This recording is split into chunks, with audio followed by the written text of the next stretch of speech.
दोनों हो सकता है। हम किसकी बात कर रहे थे उस टाइम, ऑफिशियल मेंबर की या नॉन ऑफिशियल मेंबर की? तो ये तो क्लियर कट बात बोली थी ना, ठीक है। नॉन ऑफिशियल मेंबर की बात कर रहे हो आप स्टार्टिंग से आपका डिस्कशन ही नॉन ऑफिशियल मेंबर को लेकर ही था। ऑफिशियल मेंबर को लेकर डिस्कशन करने की ही क्या ज़रूरत है, क्योंकि हमको पता है स्टार्टिंग से ऑफिशियल मेंबर ही ज़्यादा थे, ठीक है। तो हमारे लिए नई बात तो ये होगी ना कि नॉन ऑफिशियल मेंबर अब धीरे धीरे बढ़ रहे हैं, ठीक है। तो ये डिस्कशन का पॉइंट था। ऑफिशियल मेंबर्स को लेके तो डिस्कस हमने स्टार्टिंग से किया ही नहीं, क्योंकि सारे ऑफिशियल मेंबर ही थे। और हमारे लिए तो ये मेजर बात है कि चलो अब हमारे वाले लोग जो हैं वो भी वहां पे इंट्रोड्यूस होने लगे। चला दूं, ठीक है। एक क्लास में मैं एक ही चीज सुनती हूँ, अब चलाने के लिए बोला गया तो बंद करने के लिए कोई भी ना बोले। ना ना ना ना, अब एक बार के लिए, एक बार में एक ही चीज सुनती हूँ मैं, ठीक है। चलो लास्ट क्लास के अंदर हम कहाँ तक पहुंच गए थे?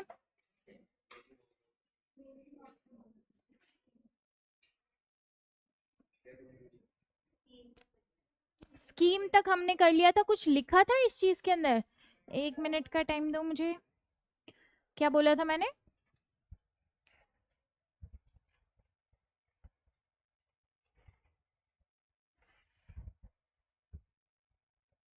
मैं पूरा एक बार स्टार्टिंग से ही मेकिंग ऑफ द कॉन्स्टिट्यूशन वाले चीज कर रहे हैं हम।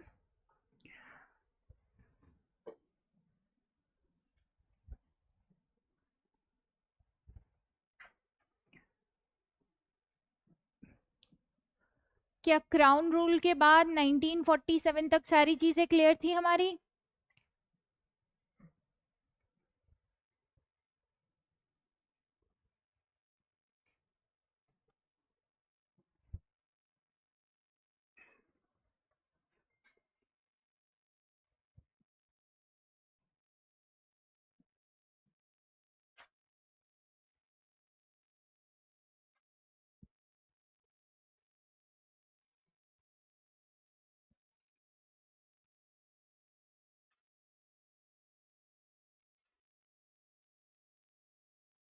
पहले इतना करते हैं, देखो जरा स्टार्टिंग से हमने क्या डिस्कस किया था, मेकिंग ऑफ द कॉन्स्टिट्यूशन। हम कॉन्स्टिट्यूशनल डेवलपमेंट पढ़ चुके हैं। कॉन्स्टिट्यूशनल डेवलपमेंट को हमने ब्रॉडर दो कैटेगरी में देखा था। सबसे पहली कैटेगरी कौन सी थी? द कंपनी रूल 1858 तक। उसके बाद में हमने देखा क्राउन रूल 1858 से 1947 तक। तो लास्ट क्लास में हमने 1935 का एक्ट, 1947 का एक्ट, सारी चीजें देख ली थी। इसके बाद में हमने साइमन कमीशन वगैरह भी देख लिया था लास्ट क्लास के अंदर। कुछ पूना पैक्ट के बारे में भी थोड़ी बहुत बात हमने सीखी थी। इसके बाद में हम आ गए थे मेकिंग ऑफ द कॉन्स्टिट्यूशन पे, क्योंकि लास्ट हमने जो कॉन्स्टिट्यूशनल डेवलपमेंट पे खत्म किया था वो ये था कि भाई वहां के लोगों ने बोल दिया कि हम यहाँ से चले जाएंगे, आप अपने लिए कॉन्स्टिट्यूएंट असेंबली जो है वो बना लो। तो सबसे पहले कॉन्स्टिट्यूएंट असेंबली की जो डिमांड है वो किसने रखी थी? एम एन रॉय ने। उसके बाद में आईएनसी ने ऑफिशियली डिमांड कब की? 1935 के अंदर। उसके बाद में अगर हम बात करें, जवाहरलाल नेहरू जी ने क्या बोला था on the behalf of INC? India का कॉन्स्टिट्यूशन इंडियंस ही बनाएंगे, एक कॉन्स्टिट्यूएंट असेंबली के थ्रू बनाएंगे। और ये कॉन्स्टिट्यूएंट असेंबली कैसी होनी चाहिए? आपके अडल्ट फ्रेंचाइजी पे होनी चाहिए। देन उसके बाद में आपके पहली बार ब्रिटिश गवर्नमेंट जो है वो कह रही है ठीक है आपका कॉन्स्टिट्यूशन जो है कॉन्स्टिट्यूएंट असेंबली बनवाएंगे। लेकिन ये टर्म यूज किया क्या इन्होंने? अभी तक ये टर्म यूज नहीं किया। इसके बाद में एक मिशन आता है, दैट इज क्रिप्स मिशन 1942। इसके अंदर बोला जाता है ठीक है भाई कॉन्स्टिट्यूएंट असेंबली आपकी बना देंगे, एंड देन कॉन्स्टिट्यूएंट असेंबली जो होगी वो कैसे होगी? इनडायरेक्टली इलेक्टेड होगी। इनडायरेक्ट इलेक्शन का मतलब है यहाँ पे इलेक्शन के अंदर कौन पार्टिसिपेट करेगा? प्रोविंशियल लेवल के लोअर हाउस के जो लोग हैं वो पार्टिसिपेट करेंगे। इसके बाद मुस्लिम लीग की डिमांड क्या होती है? एक कॉन्स्टिट्यूएंट असेंबली चाहिए या दो चाहिए? दो कॉन्स्टिट्यूएंट असेंबली हमको चाहिए। कैबिनेट मिशन आता है 1946 के अंदर, कैबिनेट मिशन क्लियर कट एक बात कह देता है, तो दो असेंबली तो नहीं मिलेंगी, ठीक है। और हम एक स्कीम बता सकते हैं जिसके थ्रू आप सेटिस्फाई हो जाओगे, क्योंकि आपको रिप्रेजेंटेशन जो है वो पूरा का पूरा प्रॉपर मिल जाएगा। और क्या थी वो स्कीम? टोटल कितनी सीट्स होंगी कॉन्स्टिट्यूएंट असेंबली के अंदर? 389, जिसमें से 93 कहां से आएंगी? प्रिंसली स्टेट से। और 296 कहां से आएंगी? ब्रिटिश इंडिया से, जो प्रोविंसेस हैं। 292 इसके अंदर से 11 गवर्नर की जो प्रोविंसेस है वहां से होंगी। एंड देन उसके बाद में 4 जो है वो कहां से होंगी? चीफ कमिश्नर्स प्रोविंसेस जो हैं, जो कि कौन कौन सी है? अजमेर, अजमेर ही है क्या? अजमेर, मेरवाड़ा, कुर्ग एंड बलूचिस्तान, ठीक है। इसके बाद में हम बात करते हैं, अब ये देखो इन्होंने यहां तक हमने कुछ लिखा था, डायग्राम बनाया था, क्रिप्स मिशन में कुछ लिखा था, या ये सारी चीजें, तो एक दो चीजें कुछ कुछ लिख लो पहले, देन फिर आगे कंटिन्यू करते हैं। आपने एम.एन. रॉय की बात लिखी थी, demanded a constituent assembly in 1934, INC first time officially demanded a constituent assembly, ये हो गया हमारा। अगस्त ऑफर वाली बात भी लिख ली, finally officially accepted the demand for constituent assembly. Then Cripps mission, provision of an indirectly elected constituent assembly, नहीं लिखा, और डायग्राम में जगह छोड़िए, है जिसके पास है वो डायग्राम में लिख लो, जिसके पास नहीं है वो आगे लिख लो, ठीक है। Provision of an indirectly elected constituent assembly, provision, ये क्रिप्स मिशन में लिख रहे हैं हम, provision of an indirectly elected constituent assembly which was to be elected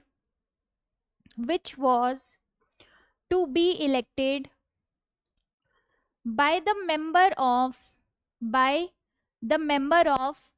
lower house of provincial legislature, by the member of lower house of provincial legislature, ठीक है। इन्होंने कहा था कि बनाएंगे कॉन्स्टिट्यूएंट असेंबली। देखो टाइम पीरियड है क्रिप्स मिशन का 1942, ये वर्ल्ड वॉर सेकेंड का टाइम पीरियड है, तो इन्होंने कहा एक बार हम ये वॉर वगैरह से आपके फ्री हो जाते हैं, देन उसके बाद क्या बना देंगे? कॉन्स्टिट्यूएंट असेंबली बना देंगे। इसी बीच में मुस्लिम लीग ने इस पूरे प्रोग्राम को ही रिजेक्ट कर दिया, क्योंकि उसका कहना था कि कितनी कॉन्स्टिट्यूएंट असेंबली होनी चाहिए? 2 कॉन्स्टिट्यूएंट असेंबली होनी चाहिए। देन इसके बाद में कौन सा मिशन आता है? कैबिनेट मिशन, लिखो 1946 cabinet mission. Rejected the idea of 2 constituent assembly, rejected the idea of 2 constituent assembly and provided a scheme for constituent assembly, provided a scheme for constituent assembly which more or less satisfy the Muslim League, which more or less satisfy the Muslim League, which more or less satisfy the Muslim League.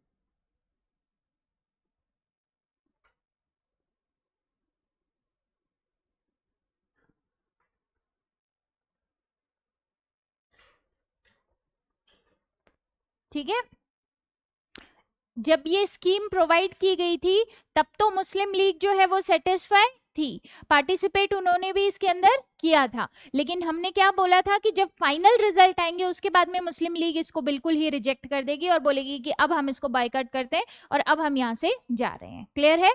अभी तक तो cabinet mission की जितनी भी recommendation है उसके ऊपर मुस्लिम league खुशी है, इवन मान रखी है कि चलो ठीक है, आप ये मतलब हमको रिप्रेजेंटेशन देने की बात कर रहे हो और उतनी सीट्स आप प्रोवाइड कर रहे हो, कम से कम इनका प्रोग्राम सुनने में तो कोई प्रॉब्लम हमको नहीं है। और वो प्रोग्राम के थ्रू जितना भी एरिया है, प्रिंसली स्टेट भी अगर है तो वो उधर पाकिस्तान वाले एरिया के भी तो हैं। ये टोटल 389 सीट्स जो है वो टोटल इंडिया और पाकिस्तान दोनों वाले एरिया की है। अब देखना जरा, दो तरीके से इन्होंने डिवाइड किया है। कुछ सीट्स जो है वो प्रोविंसेस को दी है और कुछ सीट्स जो है वो किसको दी है, प्रिंसली स्टेट्स को। अब यहाँ पे आप समझो कि यहाँ पे गवर्नमेंट का सेटअप है एक तरीके से और वहां पे गवर्नमेंट का सेटअप एक तरीके से नहीं है। नो डाउट रूल आपके गवर्नमेंट का ही है, लेकिन फिर भी प्रॉपर सेटअप जो आपको यहाँ पे मिलेगा वो यहाँ पे नहीं मिलेगा। तो दोनों के इलेक्शन प्रोसीजर के अंदर डिफरेंस होगा, दोनों के इलेक्शन प्रोसीजर में भी डिफरेंस होगा। यहाँ पे इलेक्शन होगा और यहाँ पे नॉमिनेशन होगा, ठीक है। जो head of the princely state होगा वो नॉमिनेट करेगा कि ये सीट्स के ऊपर कौन लोग बैठेंगे। क्लियर, समझ आई ये बात? दो तरीके का यहाँ पे होगा। पहली बात तो 10 लाख पॉपुलेशन पे कितनी सीट प्रोवाइड करोगे, एक सीट प्रोवाइड करोगे। इस तरीके से ये 389 सीट्स जो है इन्होंने बांट दी। 10 लाख के ऊपर कितनी सीट, एक सीट। इसके बाद में बोला जो प्रिंसली स्टेट है वहां पे नॉमिनेशन होगा और कौन नॉमिनेट करेगा, head of the princely state. जैसे बहुत सारे प्रिंसली स्टेट में निजाम थे, बहुत सारे प्रिंसली स्टेट के अंदर महाराज थे, तो वही लोग जो head of the princely state होगा वही उस पर्सन को नॉमिनेट करेगा। कितनी सीट्स दी है प्रिंसली स्टेट को, 93। ध्यान रखना 93, ये 93 बचेगी नहीं, क्योंकि जब मुस्लिम लीग इस चीज को, पूरे स्कीम को बायकॉट करेगी तो यहां से कुछ सीट्स जो है उनके यहाँ पे चली जाएंगी। तो ये टोटल हमारे पास 93 बचेंगी नहीं। क्लियर? तो ये 93 सीट्स के अंदर कैसा मतलब क्या रिप्रेजेंटेशन होगा, नॉमिनेशन के थ्रू लोग आएंगे। और जो ब्रिटिश प्रोविंसेस हैं उनमें सीट्स को 3 कैटेगरी के अंदर डिवाइड किया। Number 1 category Muslim, second Sikh and third general. इस जनरल के अंदर बाकी जितनी चीजें आपको समझ में आती है वो सारे के सारे मतलब क्रिश्चियन वगैरह सब इस जनरल के अंदर आपके इंक्लूड हो गए। क्लियर है? 3 चीज के अंदर सीटों को डिवाइड किया। 78 सीट किसकी, मुस्लिम्स की, 4 सीट किसकी, सिख की, एंड 210 किसकी, जनरल की। और इनका जो आपके पूरा का पूरा इलेक्शन होगा वही इनडायरेक्ट इलेक्शन होगा। इनडायरेक्ट इसलिए कह रहे हैं क्योंकि ध्यान करो, क्रिप्स मिशन ने कुछ स्कीम प्रोवाइड की थी कि जो आपके प्रोविंशियल लेवल की लोअर हाउस है, प्रोविंशियल लेवल का लोअर हाउस, क्या बोलूंगे उसका नाम, क्या है उसका, लेजिस्लेटिव असेंबली। तो ये लेजिस्लेटिव असेंबली जो है इसके जो लोग हैं वो पार्टिसिपेट यहां पर करेंगे। क्या इसको मैं डायरेक्ट रिप्रेजेंटेशन बोलूं, डायरेक्ट रिप्रेजेंटेशन है ये? दोनों ऑप्शन है आपके पास, सोच लो एक बार, थोड़ा सोचो। डायरेक्ट रिप्रेजेंटेशन है,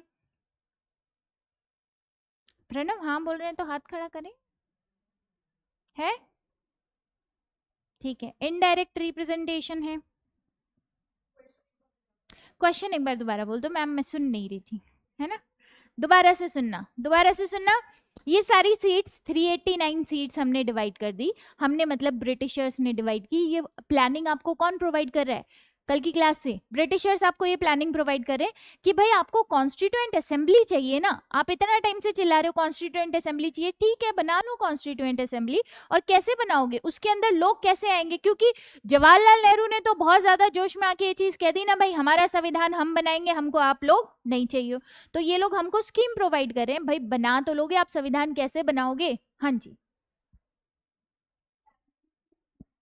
हाँ क्या चीज, ये चीज, हाँ ये कैबिनेट मिशन में, ठीक है।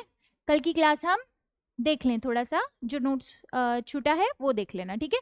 ये मैंने कॉन्टिन्यूएशन में बात कर रही हूँ। देखो ये वाली चीज भी कैबिनेट मिशन में है, यहां से हमने बात की कैबिनेट मिशन कह रहा है 2 कॉन्स्टिट्यूएंट असेंबली तो नहीं बनाएंगे, एक नई स्कीम बताते हैं आपको जिसके थ्रू आप कॉन्स्टिट्यूएंट असेंबली बना दो, और वो स्कीम है ये। तो इसी का कॉन्टिन्यूएशन है, ये कैबिनेट मिशन की ही रिकमेंडेशन है और उसी की रिकमेंडेशन के अकॉर्डिंग हम ये कॉन्स्टिट्यूएंट असेंबली बना लेंगे, इसको हम एक्सेप्ट कर रहे हैं।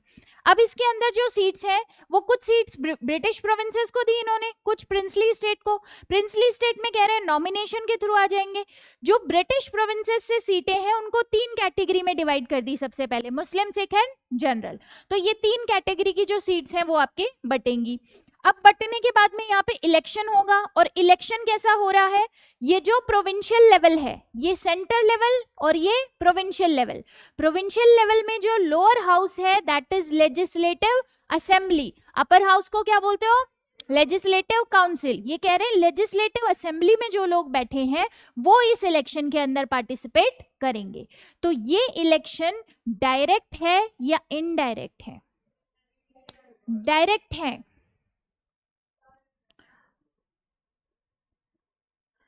इनडायरेक्ट है। हाँ संदीप, डायरेक्ट होना चाहिए, कैसे, तुमने बोला डायरेक्ट होना चाहिए, मैं तुम्हारी बात मान लूंगी, कैसे,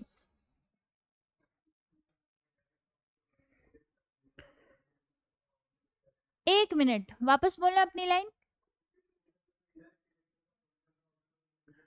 उसको ये लोग रिजेक्ट कर दिए, ठीक है, कहाँ लिखा है ये बात, कहाँ लिखा है, ठीक है। अब दो लोग जो और हाथ खड़े किए थे वो अपने अपने आंसर के साथ प्रिपेयर रहे, बिल्कुल। प्रणव, हाँ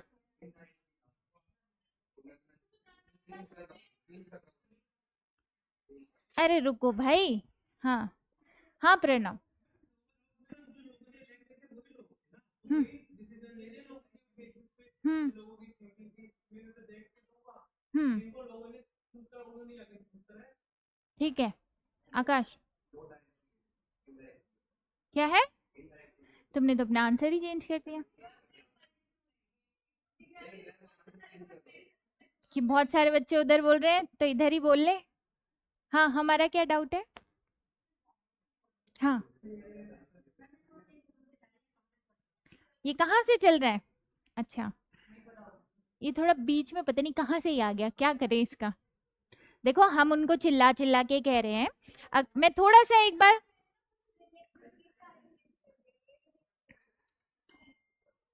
मेरा ये लाइन सुनाई दिया कि रिजेक्ट कर दिया, उसके बाद ये लाइन नहीं सुनाई दिया कि नहीं नहीं दो कॉन्स्टिट्यूएंट असेंबली तो हम नहीं बनाएंगे, एक ही बनाएंगे।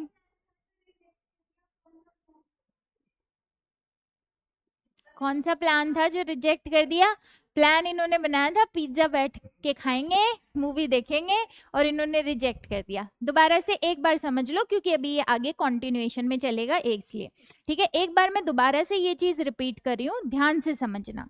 सबसे पहले मैं कह रही हूँ कि आपके एम.एन. रॉय जो थे, इन्होंने बोला मुझे कॉन्स्टिट्यूएंट असेंबली चाहिए, इंडिया को कॉन्स्टिट्यूएंट असेंबली चाहिए। आप हो गए फ्री, आपको वो 1947 तक हम पढ़ चुके हैं, सारे एक्ट वगैरह हम पढ़ चुके हैं, ठीक है। अब हम सीधी सी बात करें भाई, हमारा कॉन्स्टिट्यूशन बना कैसे, इसकी शुरुआत कैसे हुई। तो सबसे पहले पर्सन जो थे मानवेंद्र नाथ रॉय ने बोला कॉन्स्टिट्यूएंट असेंबली चाहिए। ये फैक्चुअल नॉलेज है कि किसने सबसे पहले डिमांड की। उसके बाद आईएनसी, इंडियन नेशनल कांग्रेस, जिसका फाउंडेशन कब हुआ था, 1885 के अंदर बन चुकी थी, इसने ऑफिशियली ये सेम डिमांड रखी कि हमको एक कॉन्स्टिट्यूएंट असेंबली चाहिए। हम ये डिमांड ब्रिटिशर्स से कर रहे हैं, और क्यों कर रहे हैं, क्योंकि हमें अपना कॉन्स्टिट्यूशन बनाना है, क्लियर है, हमें अपना नया कॉन्स्टिट्यूशन बनाना है। हम उनके मतलब ऐसे डोमिनियन स्टेटस में नहीं रहना चाहते, और हम कह रहे हैं हम फ्रीडम चाहते हैं और अपना खुद का कॉन्स्टिट्यूशन खुद बनाएंगे।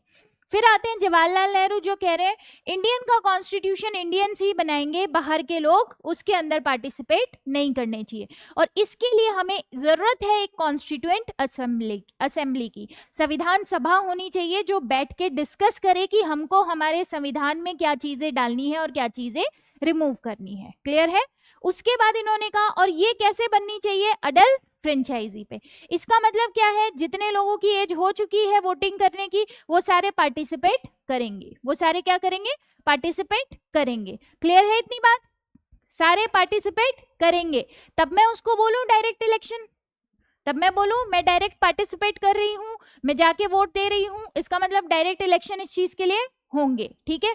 मेरे रिप्रेजेंटेटिव किसी को चूज कर रहे हैं, क्या वो डायरेक्ट इलेक्शन होगा या इनडायरेक्ट होगा, इनडायरेक्ट इलेक्शन, क्लियर है इतनी बात संदीप, क्लियर, ठीक है। अब कोई डाउट तो नहीं है, डायरेक्ट था या इनडायरेक्ट था, इनडायरेक्ट, ठीक है। अब देखना, ब्रिटिश गवर्नमेंट पहली बार ऑगस्ट ऑफर के अंदर ये बात मान ले रही है कि चलो ठीक है आपको प्रोवाइड कर देंगे एक कॉन्स्टिट्यूएंट असेंबली। उसके बाद एक मिशन भेज रही है, that is Cripps mission. Cripps mission में ऑफिशियली कह रही है कि हाँ ठीक है कॉन्स्टिट्यूएंट असेंबली आपको चाहिए, आप डिमांड कर रहे हो, हम आपके लिए कॉन्स्टिट्यूएंट असेंबली बना देंगे। और कैसे बनाएंगे? इनडायरेक्टली इलेक्टेड बनाएंगे। अब मैंने कब कहा कि ये इनडायरेक्टली इलेक्टेड वाली को इसने मना कर दिया? कब मना किया इसने? तो कैबिनेट मिशन जो आया उसने तो ये बोला दो नहीं बनाएंगे कॉन्स्टिट्यूएंट असेंबली, क्योंकि अब मुस्लिम लीग कह रही है कि एक इंडिया के लिए बनाओ और एक पाकिस्तान के लिए बनाओ, हमें पार्टीशन चाहिए। समझ आ रही है ये बात? एक कॉन्स्टिट्यूएंट असेंबली नहीं चाहिए, कितनी चाहिए? दो चाहिए। कैबिनेट मिशन किस चीज को मना कर रहा है? दो कॉन्स्टिट्यूएंट असेंबली तो नहीं बनेगी, ठीक है।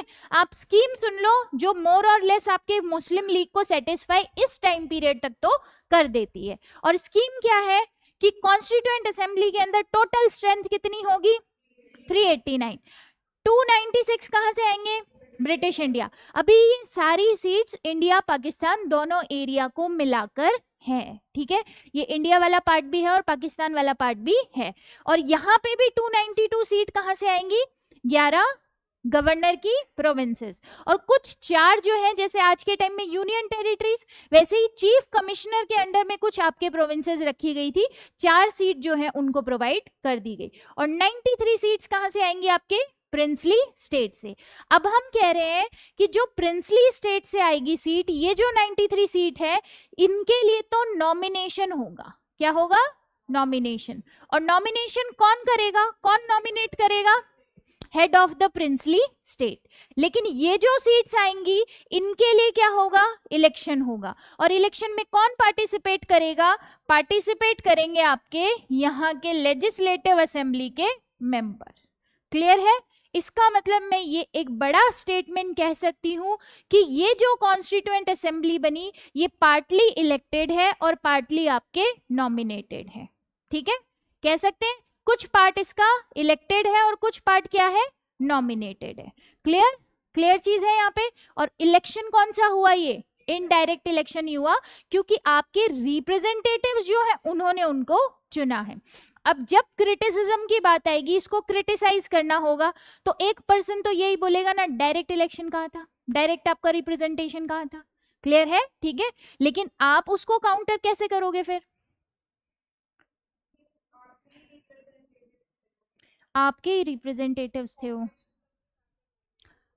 पॉपुलेशन का भी फैक्टर देख सकते हैं, या फिर आप सबसे ज़रूरी बात उस टाइम में ये बोलोगे कि भाई हम सिर्फ आज़ाद हुए हैं, अभी हमारे पास इतनी मशीनरी नहीं है कि हम इतने लोगों का चुनाव वगैरह करा लें, पूरी आम जनता को उसमें पार्टिसिपेट करा लें, मशीनरी बनाने में टाइम लगेगा, ठीक है। उस टाइम के लिए बेस्ट सूटेबल ऑप्शन आपके पास क्या है?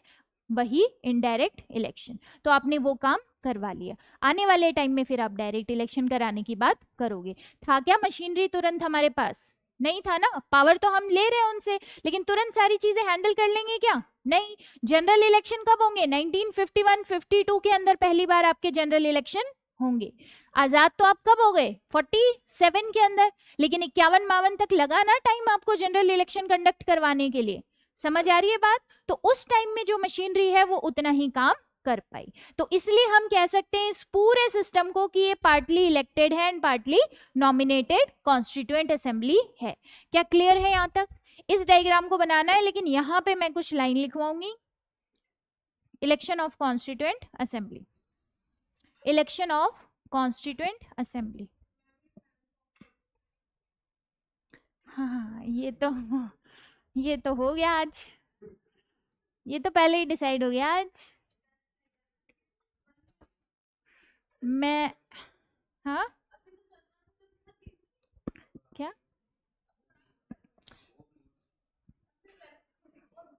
हो ही नहीं रहा?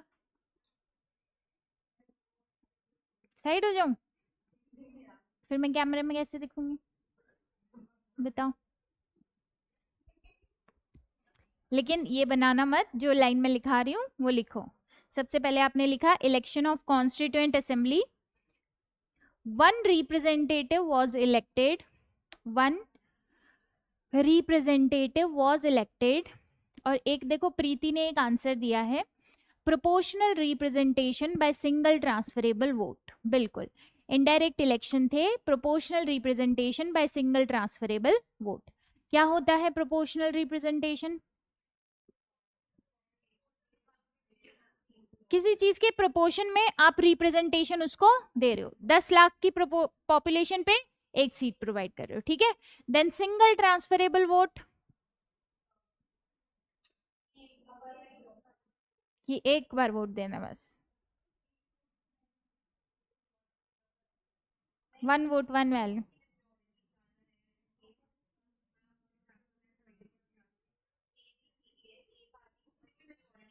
अरे बाकी लोग शांत।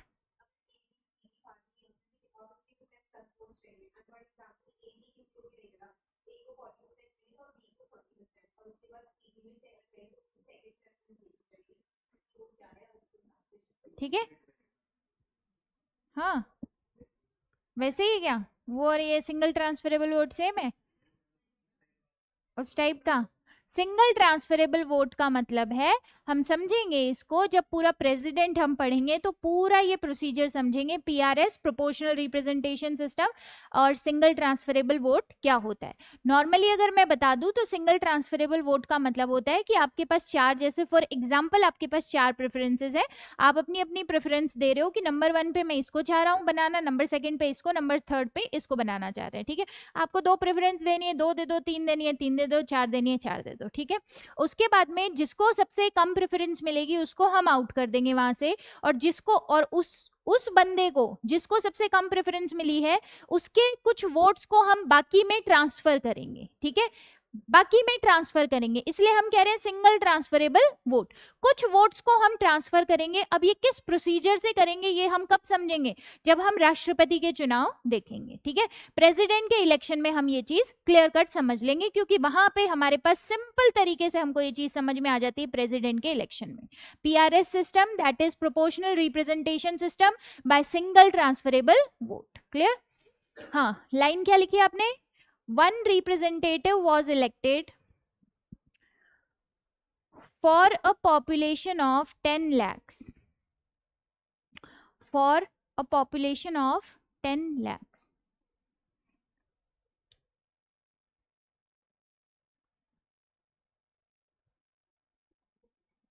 ठीक है,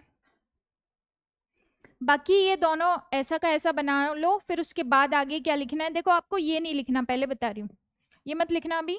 अभी इससे पहले मैं और चीज लिखाऊंगी, इसमें इतना बनाओ। सीट्स एलोकेट की गई किस किस को? मुस्लिम्स को, सिख्स को एंड जनरल को, ठीक है।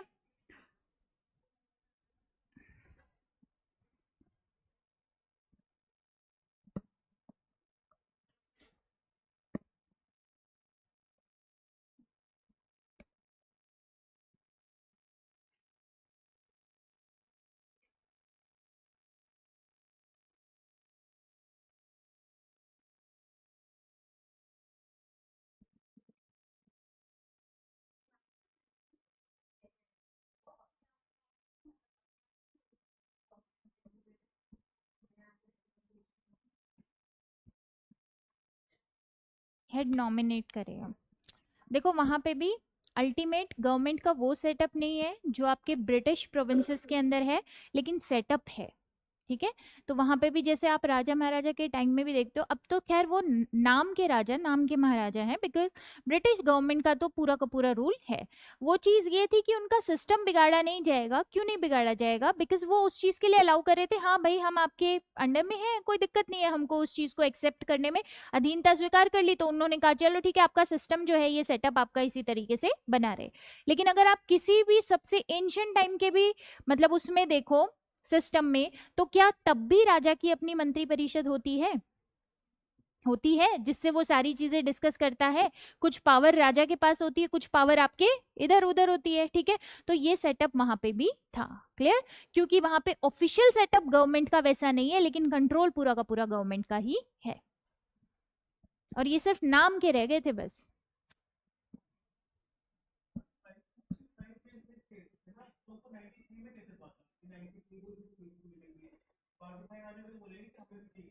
बताओ फिर क्या करोगे?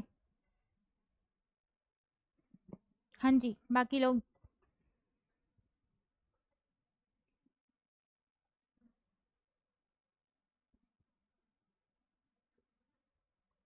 एक कॉमन सी चीज पूछी एक बच्चे ने, मैं चाहती हूँ ये आंसर यहीं से आ जाए।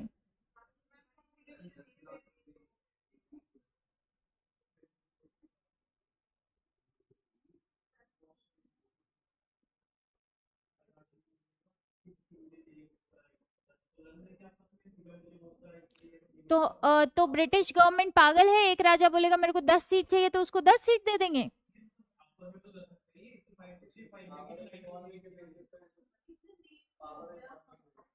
पावर एंड, अरे मैंने पहले तो बोला 10 लाख के ऊपर एक, 10 लाख पे एक सीट देंगे। अब नंबर कितना ही हो, टोटल सीट कितनी बट्टी है आपकी? पॉपुलेशन तो कंट्रोल है ना, पॉपुलेशन इतनी थोड़ी है उन सबके अंदर कि इतना सारा सीट मैं दे दूं। कोई सेंस बनता है इतना सीट देने का? पॉपुलेशन के प्रोपोर्शन में मैं पूरी 389 सीट जो है वो आपके डिवाइड कर रहे हैं। क्या ये बात समझ आ रही है? और ये ठीक भी है, जिसकी पॉपुलेशन, जहां पे इतना पॉपुलेशन है, पॉपुलेशन के प्रोपोर्शन में रिप्रेजेंटेशन देना ठीक है, बिल्कुल ठीक है। आज के टाइम में भी हम देते हैं, बिल्कुल देते हैं। बहुत सारी आपके पार्लियामेंट्री कॉन्स्टिट्यूएंसीज हमने बना रखी है जहां पे इलेक्शन में पार्टिसिपेट करते हैं लोग। तो क्या पॉपुलेशन आज भी क्राइटेरिया है? तो वही चीज क्राइटेरिया वहां पर है, ठीक है। किसी को कोई प्रॉब्लम नहीं होने वाली, मान गए सब लोग, अभी तक के लिए सारी चीजें मान गए हैं, ठीक है, क्योंकि उनके पास कोई और ऑप्शन नहीं है। मैं बोल तो रही हूँ 2-4 लोग नाटक करेंगे क्योंकि प्रिंसली स्टेट को क्या ऑप्शन दे दिया गया, ये तो हमने पहले की बात कर रहे हैं, ठीक है। आप टाइम पीरियड देखो जरा, हम 1947 पढ़ते हुए आ रहे हैं, ये कब की बात कर रहे हो आप? 1946 में ये स्कीम दे रहे हो, फिर 1947 के एक्ट में आप इनको क्या ऑफर दोगे कि आपकी इच्छा है आप इंडिया में मिलना चाहो या पाकिस्तान में मिलना चाहो? ये ऑफर दिया ना हमने 1947 के अंदर इनको। अब ये नाटक करेंगे कुछ लोग, और जब करेंगे तो फिर हम उसको उसी तरीके से हैंडल करेंगे, ठीक है। क्लियर है ये चीज? क्लियर। अब आपको यहाँ पे एक चीज लिखनी है ऐसे करके, इस वाले पार्ट में, प्रिंसली स्टेट वाले पार्ट में नहीं लिखना, ब्रिटिश प्रोविंसेस वाले पार्ट में लिखना। लिखो एक बार जरा, representatives of each community, representatives of each community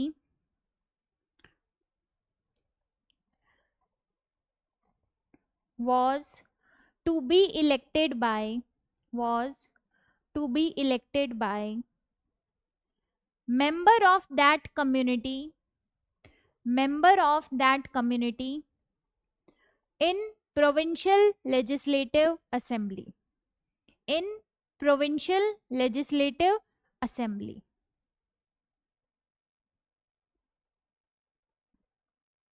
in provincial legislative assembly। बात वही है, किसने पार्टिसिपेट किया? लेजिस्लेटिव असेंबली के लोगों ने पार्टिसिपेट किया।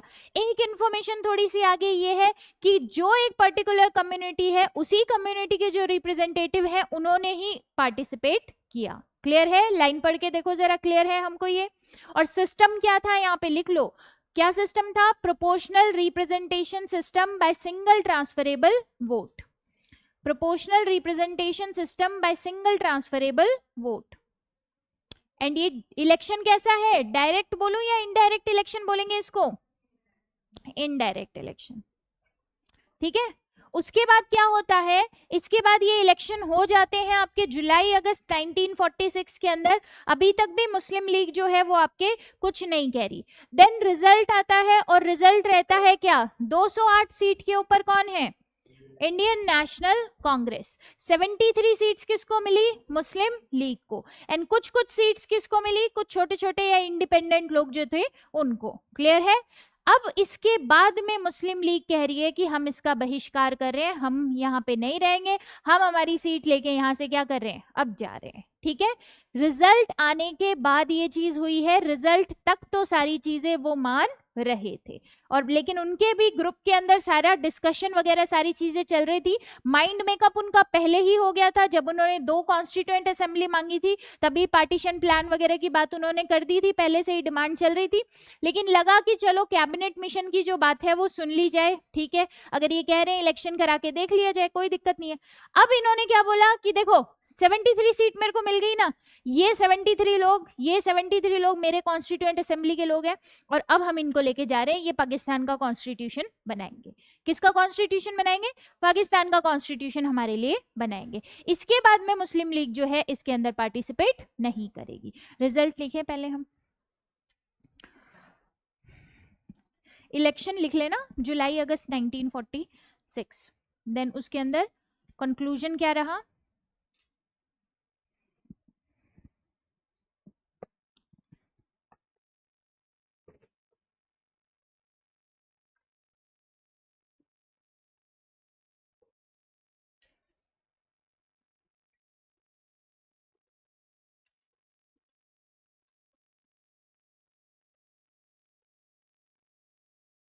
कंक्लूजन लिख लिया, मुस्लिम लीग बायकॉटेड। ठीक है, अब एक बात बताओ जरा, यहां सबसे बड़ा क्रिटिसिज्म होगा कि डायरेक्ट इलेक्शन नहीं था। ठीक है, डायरेक्ट इलेक्शन नहीं था, डायरेक्ट इलेक्शन नहीं था मान लेते हैं, लेकिन क्या आपको लग रहा है कि सारी कम्युनिटी के रिप्रेजेंटेटिव को आपने मौका दिया? दिया ना, सभी, लगभग सभी कम्युनिटी के रिप्रेजेंटेटिव को आपने मौका दिया। तो हाईली रिप्रेजेंटेटिव बॉडी थी कॉन्स्टिट्यूएंट असेंबली। और रही बात डायरेक्ट इलेक्शन की, तो वो उस टाइम में पॉसिबल नहीं था। तो जब भी ये क्रिटिसिज्म वाला पॉइंट आपके सामने क्वेश्चन में आएगा, तो आपको उसको काउंटर करना है कि ये बहुत ही ज्यादा हाईली रिप्रेजेंटेटिव बॉडी थी, जिसके अंदर विमेन्स भी थी, जिसके अंदर सारी जो ग्रुप आप समझ में आते हैं आपको कम्युनिटी के, वो सारे ग्रुप जो है, मुस्लिम, हिंदू, शेड्यूल कास्ट, बाकी सारी कैटेगरी के जो लोग हैं वो यहाँ पे इन्वॉल्व थे। क्लियर? अच्छा, 93 सीट किसको दी थी? प्रिंसली स्टेट को। 93 सीट जो है वो खाली की खाली रही, वो भरी नहीं गई। ठीक है, उनमें से हेड ऑफ द स्टेट ने नॉमिनेट किया ही नहीं, तो वो उस टाइम में खाली रही। ये इस पूरे कॉन्स्टिट्यूएंट असेंबली का क्या रहा? रिजल्ट रहा। और इस रिजल्ट के बाद में आपके कौन कह रहा है कि मैं इससे बिल्कुल अलग होता हूं? That is Muslim league. क्या यहां तक की कहानी क्लियर है? यहां तक की कहानी क्लियर? अब कॉन्स्टिट्यूएंट असेंबली आपकी बन चुकी है, और अब ये कॉन्स्टिट्यूएंट असेंबली बैठ के क्या करेगी? डिस्कस करेगी, मीटिंग्स करेगी बहुत सारी, कि अब हमारा हेड कौन होना चाहिए, हमारे को एक प्रेसिडेंट की जरूरत है, प्रेसिडेंट के बाद में अब हमारे को आगे क्या काम करना है, मीटिंग कैसे करनी है। फर्स्ट मीटिंग होगी, सेकेंड मीटिंग होगी, थर्ड मीटिंग होगी, और थर्ड मीटिंग के अंदर आपके जवाहरलाल नेहरू जो है वो एक रेजोल्यूशन पास करेंगे, दैट इज ऑब्जेक्टिव रेजोल्यूशन। वही आज का मॉडिफाइड प्रीएम्बल है, उसी चीज को मॉडिफाई किया थोड़ा सा, और वही आज जिसको आप प्रीएम्बल बोलते हो कॉन्स्टिट्यूशन की, वो असली में कहां से ओरिजिन है उसका? ऑब्जेक्टिव रेजोल्यूशन से। क्लियर है इतनी बात? नेक्स्ट लिखें, एक लाइन पहले इसी के अंदर लिख लो, not directly elect, constituent assembly was not directly elected, constituent assembly was not directly elected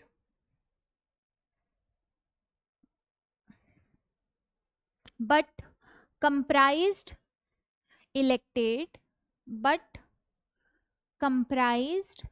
representatives of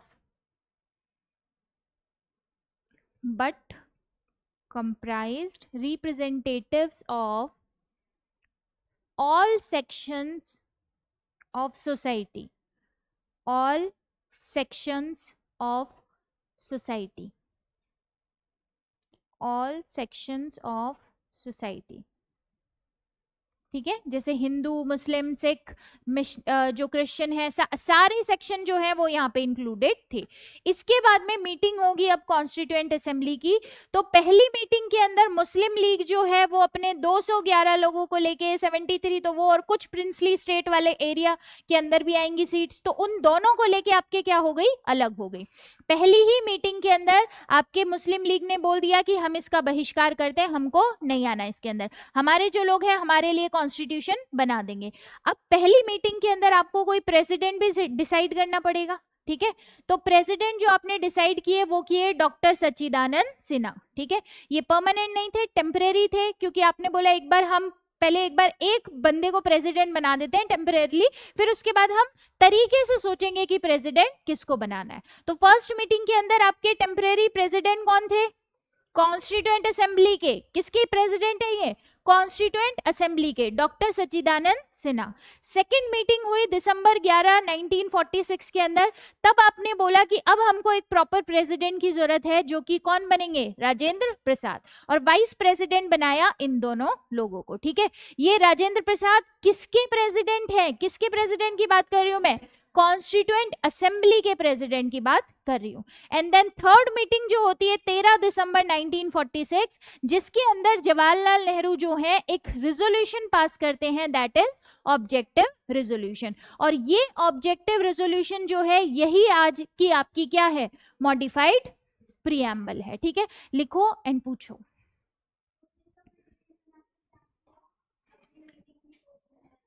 हाँ, क्या करा, बैठ के डिस्कस किया कि क्या करेंगे आगे, डिस्कशन किया, मीटिंग तो की, लेकिन अगर इस क्लास के अंदर मैं 2 दिन भी, ठीक है, इस क्लास को अगर मैं 2 दिन भी चलाना चाहती हूँ और अगर मैं यहाँ आके नहीं बैठूं और मैं भी आपके ही बीच में आके बैठ जाऊं, क्या शांति बनी रहेगी, क्या डेकोरम मेंटेन रहेगा, रहेगा मेंटेन डेकोरम? क्या करेंगे फिर हम, मैं वहां मानवी के बगल में बैठी हूँ, हम भी वही बात कर रहे हैं, समझ आ रहा है, मैं भी वहीं बैठ के बात कर रही हूँ। तो एक हेड बनाना पड़ेगा ना मुझे, एक दिन के लिए भी बनाना पड़ेगा, मतलब 1 महीना तो बहुत ज्यादा, 1 घंटे की भी जरूरत होगी तो बनाना पड़ेगा। तो टेम्परेरी बेसिस पे हमने किसको बनाया अभी, सच्चिदानंद सिन्हा को। वो सबसे बड़े थे इसलिए हमने उनको बोल दिया कि आप ये पोजीशन पे बैठो। देन उसके बाद हमने प्रॉपर तरीके से सारी चीजें सोची कि हमको एक पर्सन जो इस कैलिबर का हो, जो कि हेड की पोजीशन के ऊपर सूटेबल हो, वो प्रॉपर हेड बनाना पड़ेगा। बाकी जो पर्सन है वो शायद दूसरे कैलिबर के हैं, तो उनको बहुत सारी कमिटीज में डालना पड़ेगा, बहुत सारे डिस्कशन यहाँ पे करने पड़ेंगे कि किसको हम ड्राफ्टिंग कमेटी में डालें, किसको हम रिव्यू कमेटी में डालें, बहुत सारे डिस्कशन अब इनको करने पड़ेंगे। फर्स्ट मीटिंग में इन्होंने किसको प्रेसिडेंट बनाया, सेकेंड मीटिंग के अंदर इनको एक अपना प्रॉपर प्रेसिडेंट मिल चुका है, that is Rajendra Prasad. Vice president का नाम याद रहे, ठीक है, कृष्णामाचारी एंड मुखर्जी, नहीं याद रहे, नहीं याद रख ही लेना, फैक्चुअल नॉलेज है। थर्ड मीटिंग के अंदर सबसे इंपॉर्टेंट काम क्या होता है, जवाहरलाल नेहरू जी आपके सामने एक रेजोल्यूशन पेश करते हैं, that is objective resolution. Clear, ऐसे का ऐसा बनाओ।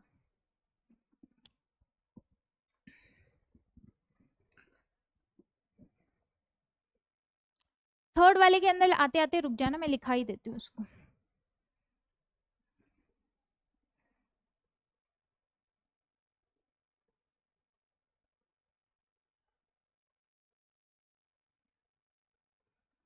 अगर एक नाम आप और लिखना चाहो कॉन्स्टिट्यूशनल एडवाइजर का तो लिख सकते हो, दैट इज यहाँ पे BN राव को कॉन्स्टिट्यूशनल एडवाइजर बनाया गया था, जो कि कॉन्स्टिट्यूशन का एक बार उन्होंने फर्स्ट ड्राफ्ट जो बनेगा वो उन्होंने प्रिपेयर किया था, और प्रॉपर ड्राफ्ट जो था वो तो ड्राफ्टिंग कमेटी फिर बाद में बनाएगी। ठीक है, क्या पॉइंट किया था,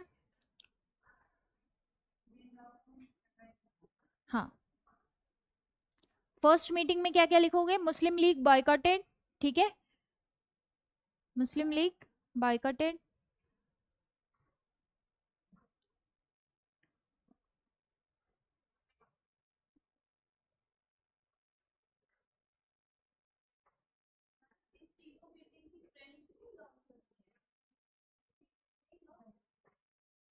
नहीं,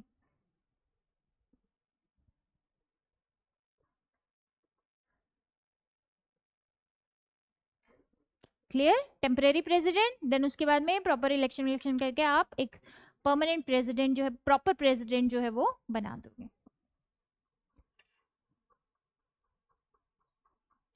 क्लियर है, लिखे लास्ट वाला, लास्ट में लिखो, Jawaharlal Nehru introduced objective resolution, Jawaharlal Nehru introduced objective resolution which was adopted by constituent assembly, which was adopted by constituent assembly on January 22nd 1947।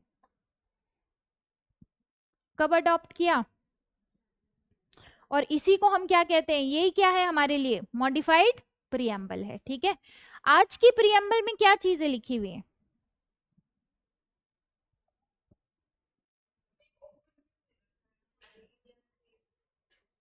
जैसे कि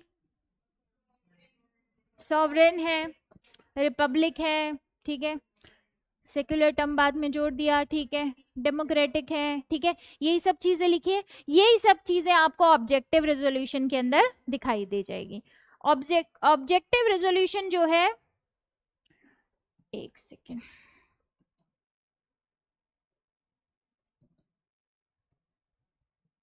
ऑब्जेक्टिव रेजोल्यूशन जो है वो इन सब के बारे में बात कर रहा है। सबसे पहली चीज, ऑब्जेक्टिव रेजोल्यूशन किसने आपके इंट्रोड्यूस किया, जवाहरलाल नेहरू ने। सबसे पहली बात ये इंडिया को इंट्रोड्यूस कर रहा है as an independent sovereign and republic की तरह। ठीक है, इंडिपेंडेंट है हो गए हम 1947, अब हमको आजादी मिल चुकी है तो अपने नाम के साथ हम इंडिपेंडेंट लगा सकते हैं। सॉवरेन का मतलब बहुत बार बता चुके हैं हम, ठीक है, मतलब इंटरनल मैटर एक्सटर्नल मैटर में अब हमारे डिसीजन कौन लेगा, हम ही लेंगे। रिपब्लिक मतलब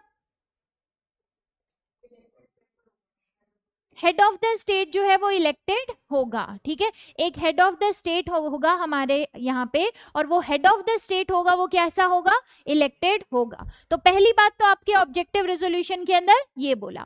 सेकंड चीज बोली इंडिया का एक यूनियन होगा, और ये यूनियन किससे मिलकर बना होगा, जितना भी ब्रिटिश इंडिया वाला पार्ट है उससे मिलकर बना होगा, प्रिंसली स्टेट वाले पार्ट से, उसके अलावा जो छोटे मोटे आपके गोवा पुडुचेरी ये जो छोटे मोटे एरियाज हैं इन अदर एरियाज से, प्लस जो भी टेरिटरी इंडिया के अंदर इंक्लूड होना चाहती है, इन चारों कैटेगरी से मिलके आपके क्या बनेगा, इंडियन यूनियन बनेगा।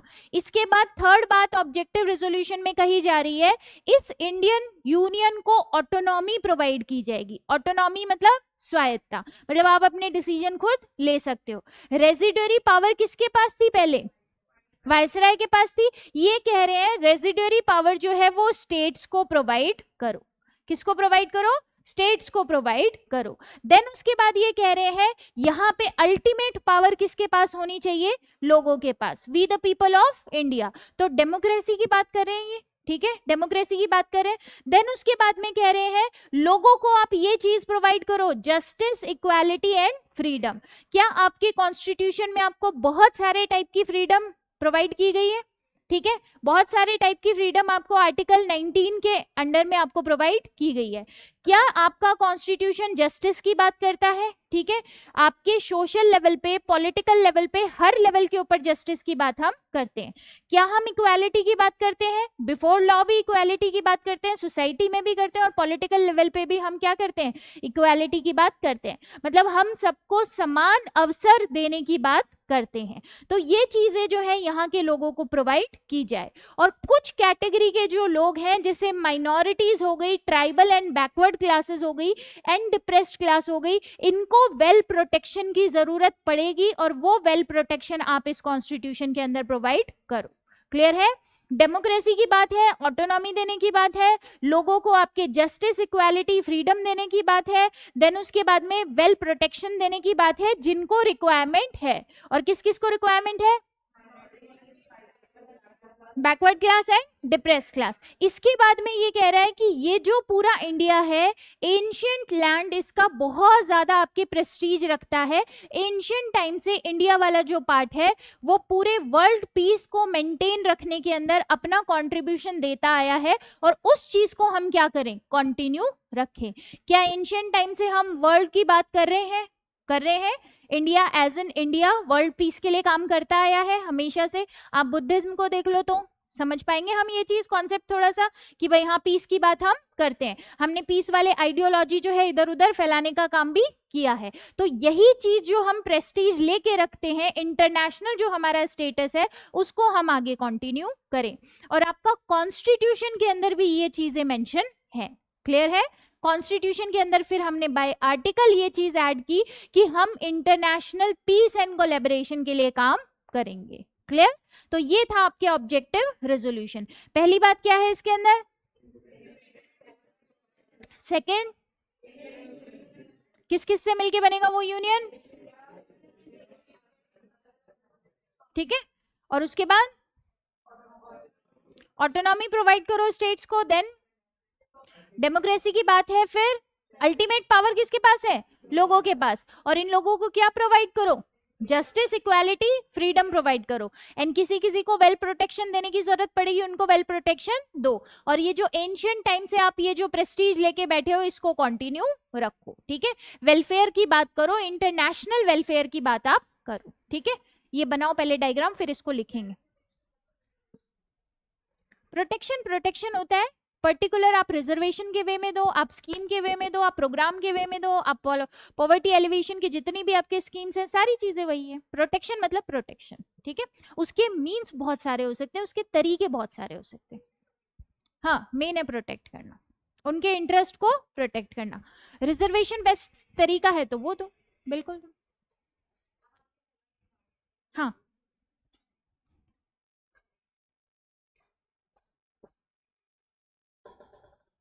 मेरे को तो लिखवाना ही पड़ेगा, नहीं तो आपको 2 दिन याद रहता है डायग्राम से, फिर तीसरे दिन बच्चे भूल जाते हैं। बताना जब डायग्राम बन जाए।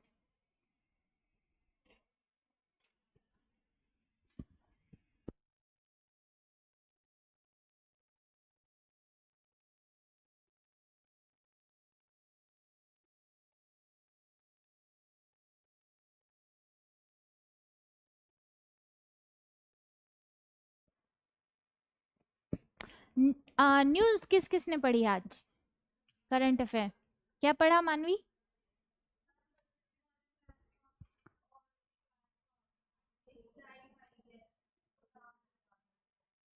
और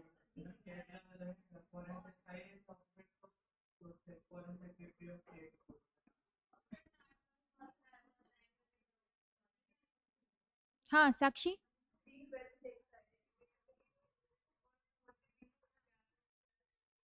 ठीक है। हम्म, इम्पोर्टेंट है ये।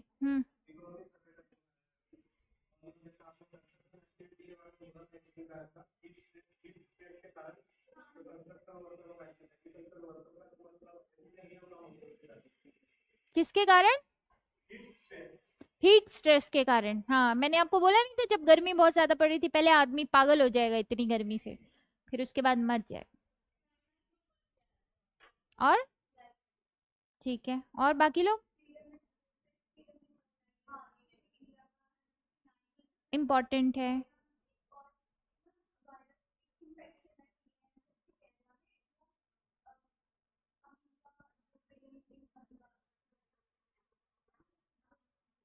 अमीबा क्या होता है?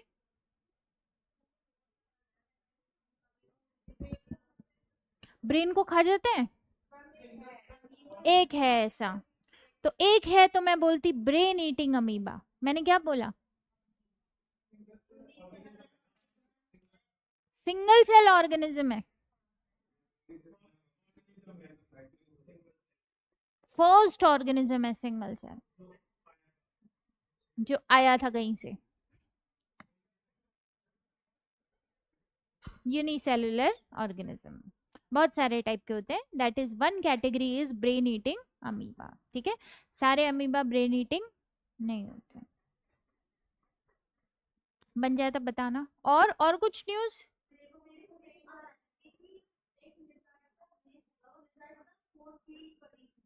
हम्म,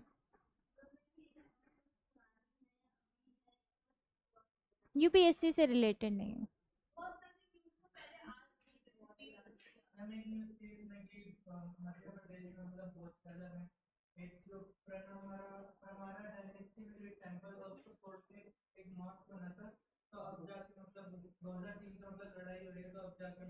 इम्पोर्टेंट है, यूपीएससी के पर्सपेक्टिव से इम्पोर्टेंट है। और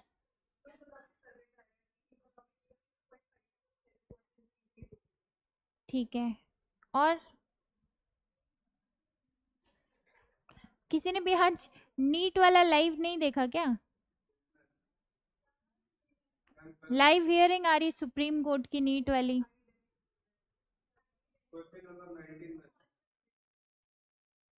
किसी ने सुना नहीं?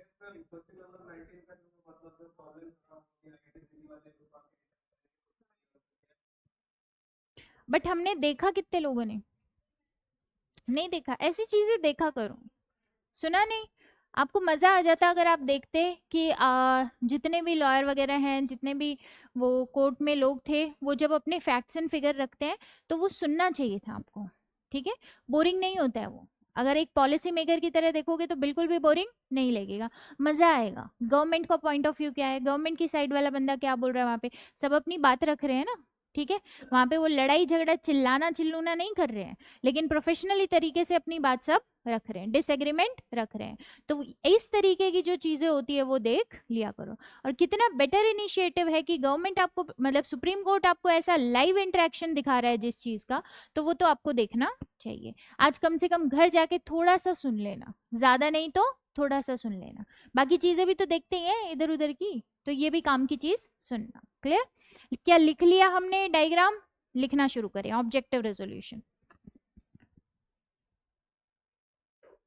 Number 1 point, to establish the independent sovereign Indian republic, to establish the independent sovereign Indian republic and to make constitution for it, and to make constitution for it,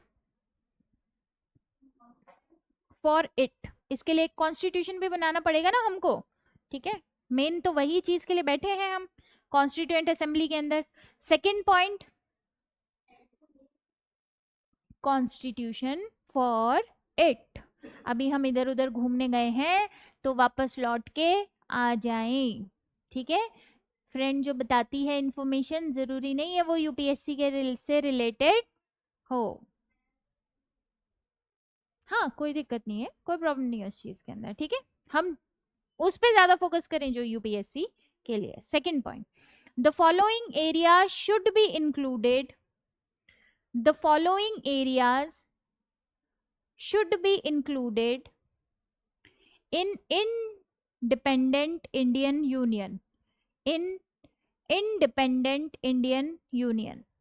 कौन कौन से एरियाज इंक्लूड करने चाहिए?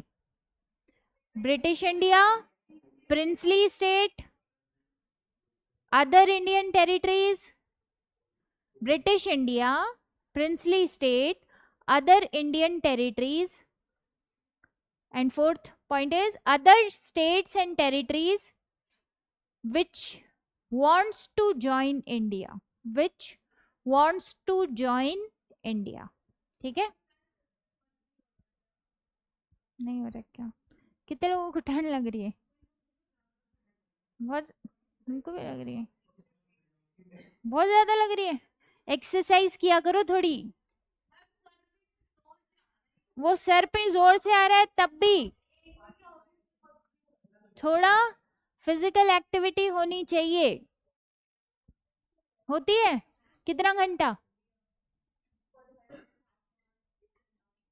45 मिनट्स। क्या करती हो 45 minutes? हाँ, exercise में बहुत सारे तरीके होते हैं, जैसे कि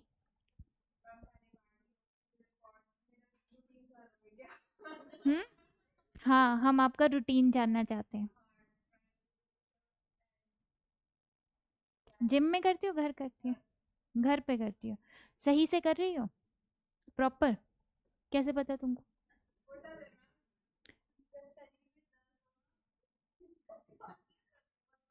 है? मस्कुलर पेन है? अब तो कम है, ठीक है। बाकी कितने लोग कर रहे हैं एक्सरसाइज?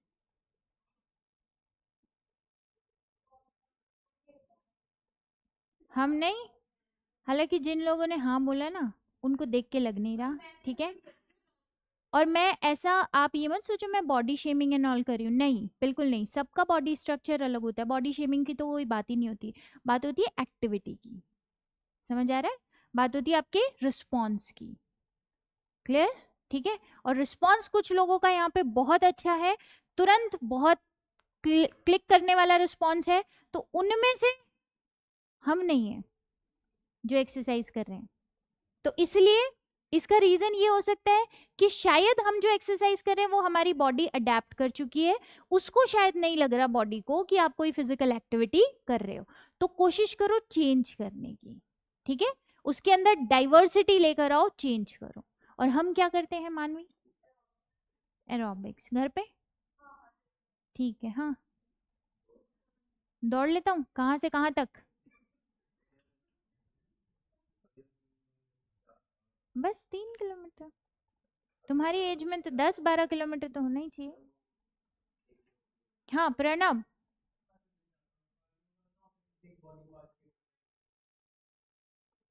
सच बोल रहे हो? हम्म, सच बोल रहे हो?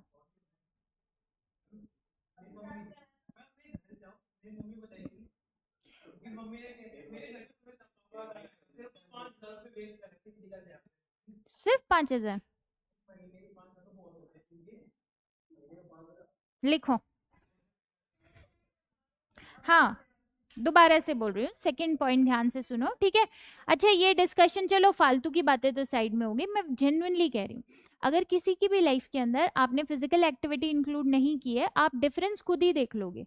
आप फालतू की चीजों में परेशान रहते हो, स्ट्रेस रहते हो, एंजाइटी रहती है आपको, 10 तरह की चीजें, मेजोरिटी ऑफ टाइम में आपको आपका सिलेबस भी नहीं समझ में आता है, ठीक है।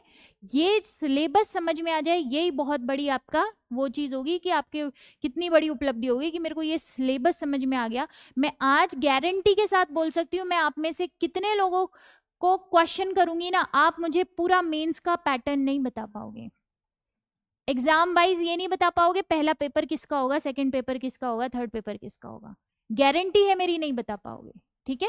तो ये छोटी छोटी चीजें जो क्लैरिटी होनी चाहिए ना आपको लाइफ में, आपको यूपीएससी देना है ना, आपको सबसे पहले पता होना चाहिए मेंस का स्कीम क्या है। और ये कोई जानना मुश्किल है क्या? मुश्किल है यार? आपको अगर नहीं पता आज तक, आपने तुरंत सर्च किया, आपके पास तुरंत यूपीएससी की वेबसाइट से सारी चीजें आ गई अवेलेबल, हो जाएगा ना, ठीक है। तो वो क्लैरिटी आपको चाहिए, उसके लिए बहुत जरूरी है कि आपका ये स्ट्रेस एंजाइटी वाली चीज कम हो, ऑटोमेटिकली होती है जब आप अपनी बॉडी को थोड़ा सा स्ट्रेन में डालते हो, ठीक है। तो फिजिकल एक्टिविटी जितने लोग नहीं करते हैं कोशिश करो। और अगर आप ये कहते हो कि हम घर का थोड़ा बहुत काम कर लेते हैं, हम यहाँ आ जाते हैं पैदल, यहाँ से चले जाते हैं पैदल, तो ये फिजिकल एक्टिविटी नहीं होती। खाने के बाद थोड़ा वॉक कर लेते हैं, तो ये फिजिकल एक्टिविटी नहीं होती, ठीक है। इसके लिए आपकी बॉडी अडेप्ट कर चुकी है, बहुत पहले अडेप्ट कर चुकी है। क्लियर? थोड़ा थोड़ा इंट्रोड्यूस करना अपनी लाइफ में, 10 मिनट, जैसे कुछ बच्चों ने बताया भाई वो 45 मिनट से 1 घंटे तक हम कर लेते हैं, ठीक है, अच्छी बात है, आप लोग भी कर लो आधा घंटा, ज्यादा नहीं आधा घंटा, रिजल्ट अच्छे ही होंगे, बेकार नहीं हो सकते इस चीज से। लिखो, the following area should be included in independent Indian union. कौन कौन से? British India, princely states, other Indian territories and other states and territories which wants to join India. देखो कोई हमको ज्वाइन करना चाहे मना कर दें क्या? नहीं, बिल्कुल आओ, ठीक है, टेरिटरी जितनी बड़ी होगी उतनी अच्छी बात है। Third point, autonomy should be given to states in Indian union. Autonomy should be given to states in Indian Union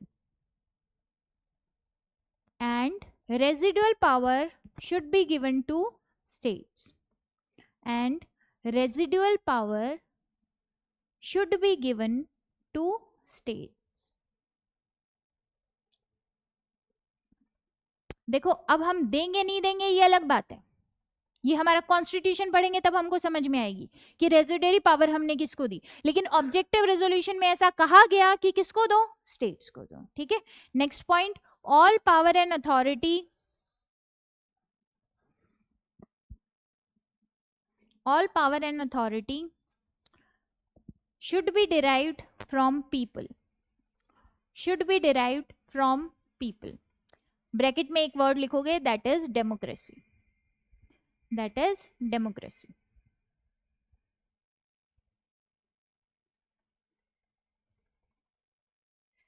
provide justice, equality and freedom. हाँ next point, provide justice, equality and freedom to all citizens of India, to all citizens of India, to all citizens of India. क्या provide करोगे? Justice, equality and freedom. किस किस चीज की freedom provide करता है constitution आपको? Freedom of speech and expression, religion की करता है, ठीक है.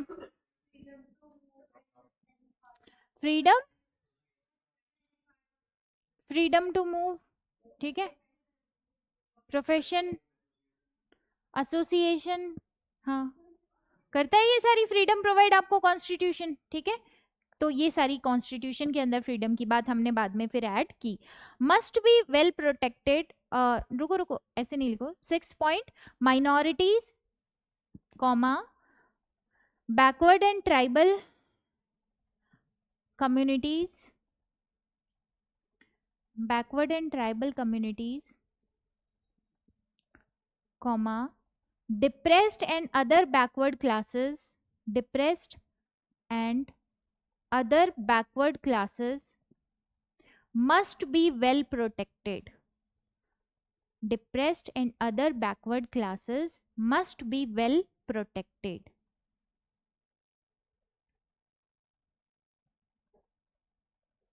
ठीक है. एक पॉइंट जो हमारा इसमें मिस है वो भी लिखो. Maintain the integrity of, maintain the integrity of territory of, integrity of territory of Republic, Republic and its sovereign rights and its sovereign rights on land, air and sea, on land, air and sea. हमारे आसपास का जो सी है, air है और land है, इसके ऊपर सॉवरेन राइट्स किसके होने चाहिए? सिर्फ और सिर्फ हमारे. क्लियर है इतनी बात? ठीक है. अब देखो सी मैंने लिख दिया तो मैं सारे सी की बात नहीं कर रही हूँ यहाँ पे. कुछ टेरिटरी, कुछ इंटरनेशनल कन्वेंशन होंगी जिसके अंदर हम कुछ बातों पे सहमत करेंगे कि भाई इतना एरिया किसी कंट्री के अंडर में आएगा और इतना एरिया जो है वो दोनों शेयर करेंगे. क्लियर? तो किसके ऊपर सॉवरेन राइट्स की बात थी? Land, air and sea. Last point लिखो. The ancient land of India, the ancient land of India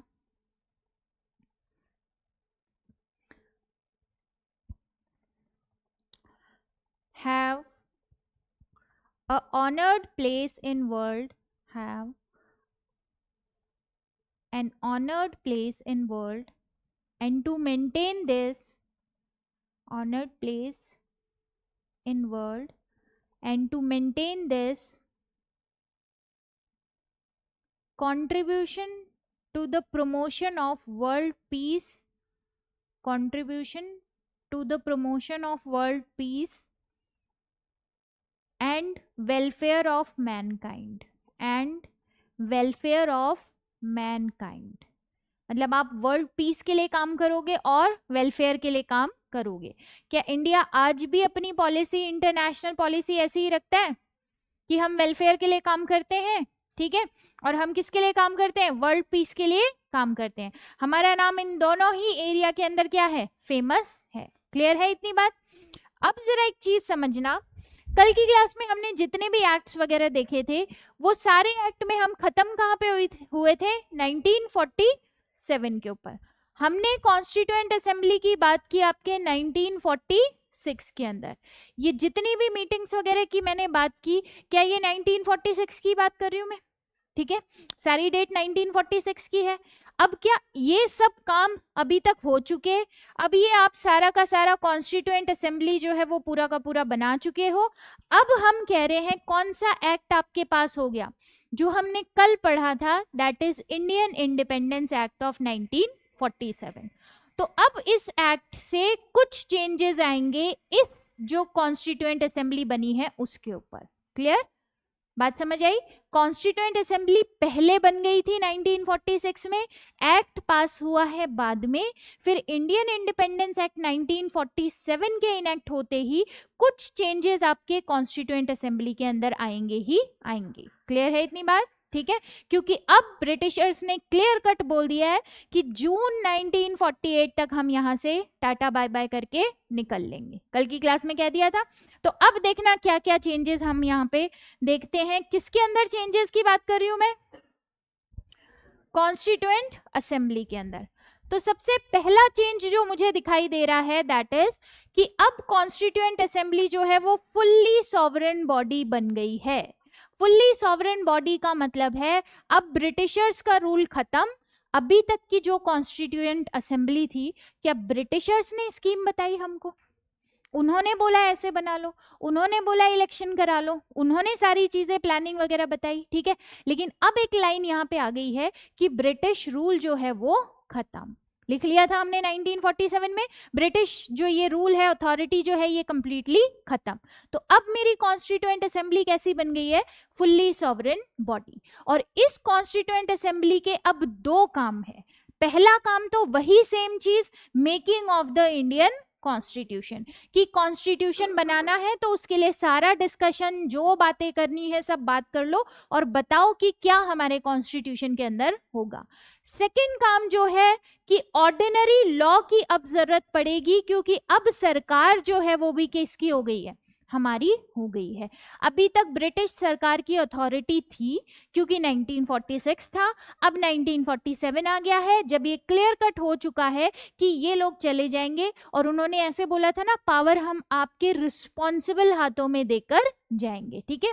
तो इस कॉन्स्टिट्यूएंट असेंबली का, अब एक बात बताओ जरा, तुरंत तो मैं पार्लियामेंट नहीं बना पाऊंगी ना, तुरंत मेरे को लेजिस्लेचर चाहिएगा, लेकिन मैं कहाँ से बनाऊं?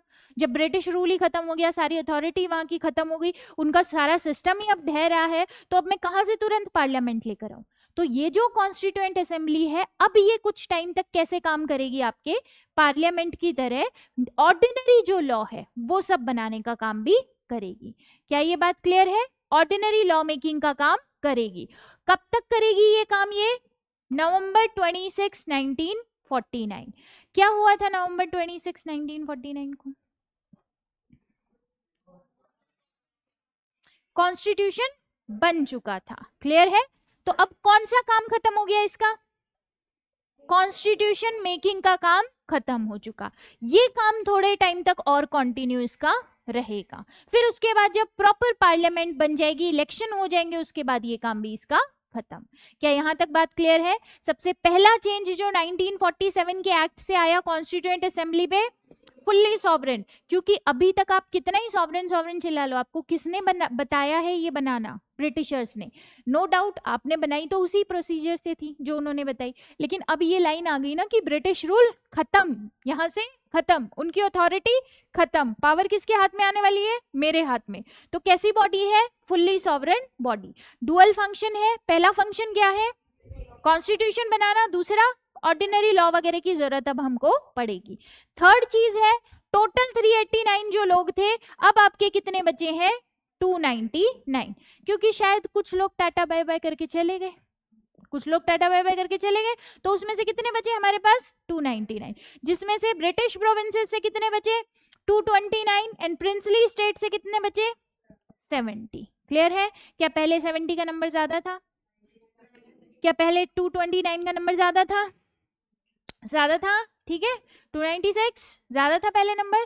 तो यहाँ पे ये चेंजेस किसके अंदर आए हैं? कॉन्स्टिट्यूएंट असेंबली में। बनाओ उसको ऐसा का ऐसा। इसको लिखवाने की जरूरत है? लिखवाना है? बताओ। यही पॉइंट लिखे जाएंगे, आप मेरे को बता देना अगर लिखवाना है तो, पहले बना लो, ठीक है। नहीं, फिर नहीं लिखा रही, बना ही लो। देखो इसीलिए मैं इसको क्या बोलने वाली हूँ, देखना एक लाइन और यहाँ पे ऐड ही कर लेना, इसके आगे first parliament of free India बोल सकते हैं, बोल सकते हैं। First parliament of free India, क्योंकि अभी तो लॉ मेकिंग का काम यही कर रही है। हम्म।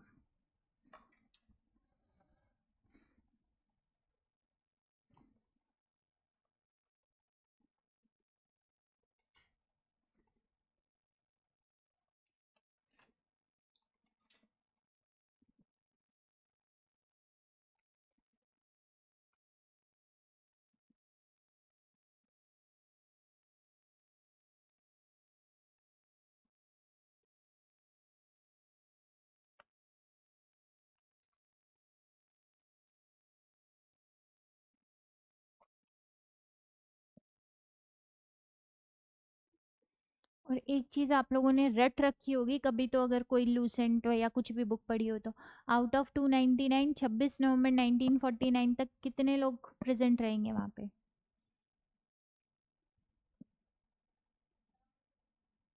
क्या बोला? जल्दी बोल दिया, अब मैं धीरे धीरे बोल रही हूँ। 299 लोग बचे हैं।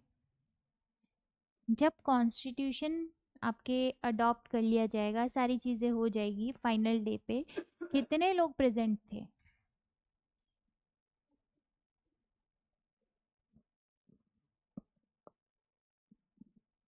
हम्म।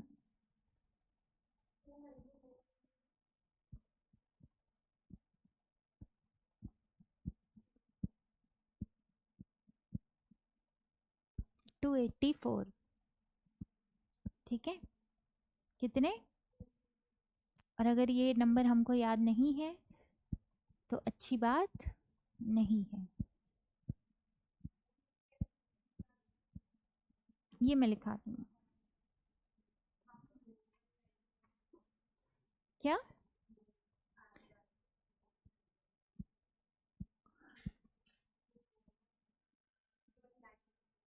ये वाली लाइन कैसे लिखे? Both function continue till November 26। Both functions, ये फर्स्ट वाला फंक्शन एंड सेकंड वाला फंक्शन कंटिन्यूड टिल, कब तक कंटिन्यू रहे? 26 नवंबर 1949। फिर आपके कॉन्स्टिट्यूशन प्रिपेयर, तो एक फंक्शन जो है इस टाइम पे अब खत्म हो गया। जब कॉन्स्टिट्यूशन बन गया तो अब थोड़े ना ये काम है आपको बैठ के डिस्कस करने का। ठीक है, कितने कंट्रीज के कॉन्स्टिट्यूशन पढ़े थे? 60+, लगभग 60 कॉन्स्टिट्यूशन हमने पढ़े। इसलिए हमारे कॉन्स्टिट्यूशन में बहुत सारे प्रोविजन जो हैं वो आपको बहुत सारे कॉन्स्टिट्यूशन से, और सबसे बड़ा प्रोविजन मतलब सबसे ज्यादा पार्ट किससे लिया हमने?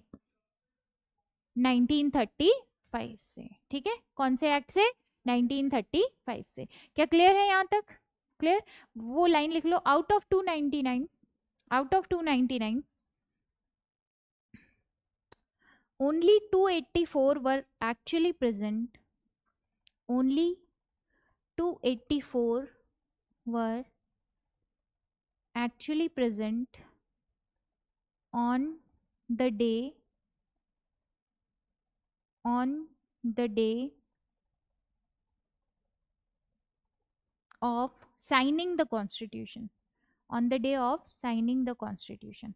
और कौन सा दिन था? 26 नवंबर 1949। ठीक है, और पूरी तरीके से कब उसको इफेक्ट में ले आओगे? January 26। ठीक है, 1950।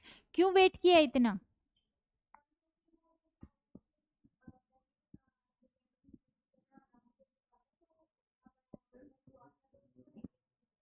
उसको नेग्लेक्ट नहीं कर सकते थे। ठीक है, हाँ, पूर्ण स्वराज डे बनाया था, वही बात वो बोल रही है। ठीक है, पूर्ण स्वराज डे जो है वो बनाया गया था पहली बार ऑफिशियली, तो इसीलिए उसको रिमेम्बर करने के लिए हमने 26 जनवरी तक वेट किया। ठीक है, और जब हमने 26 नवंबर को बना लिया, कुछ प्रोविजन जैसे for example election, provisional parliament, citizenship, ये सारी चीजें हमने तुरंत क्या कर दी थी, वहां से इफेक्ट में ला दिया था। क्योंकि सिटीजनशिप तो करना पड़ेगा, इफेक्ट में लाना पड़ेगा, क्योंकि उस टाइम में तो देखो हमारा कॉन्स्टिट्यूशन एक ऐसा कॉन्स्टिट्यूशन है जो सिटीजनशिप वाली चीज को आपके कॉन्स्टिट्यूशन के अंदर मेंशन करता है। हर कंट्री के सिटीजनशिप वाला जो पार्ट है वो कॉन्स्टिट्यूशन में मेंशन नहीं है। क्या रीजन रहा होगा इसका? पार्टीशन, ठीक है। क्या हमारे यहाँ पे सिचुएशन ये थी कि एक कंट्री नहीं, दो कंट्री एग्जिस्टेंस में आई थी उस टाइम में, that is India and Pakistan, और उसकी वजह से मैसिव माइग्रेशन हुआ था वहां से यहाँ और यहाँ से वहां।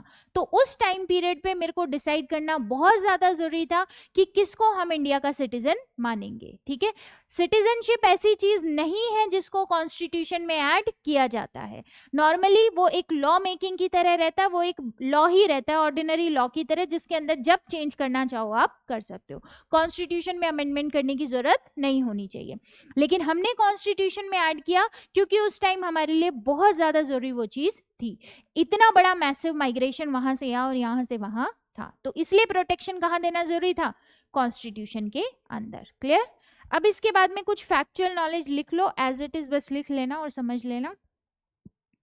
इसको बनने में 11 सेशन लगे थे, 2 साल 11 महीने 18 दिन का टाइम लगा था। लास्ट सेशन इस टाइम हुआ था। 1 मिनट रुको, मेरे को सारा बनाने दो पहले, फिर बनाना।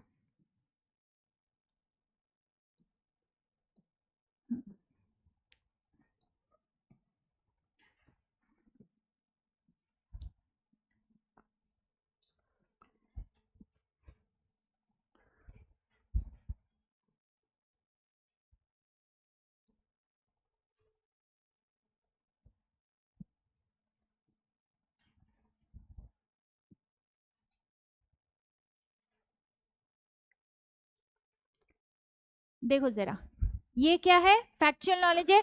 कितने सेशन टोटल हुए थे, 11। कितना टाइम लगा कॉन्स्टिट्यूशन बनाने में, कितना टाइम तक डिस्कशन किया, 2 11 18, ठीक है। लास्ट सेशन कब हुआ, 24 जनवरी 1950 को। और फिर उसके बाद में प्रोविजनल पार्लियामेंट ऑफ इंडिया की तरह थोड़े टाइम तक कॉन्स्टिट्यूएंट असेंबली ने काम किया, ठीक है।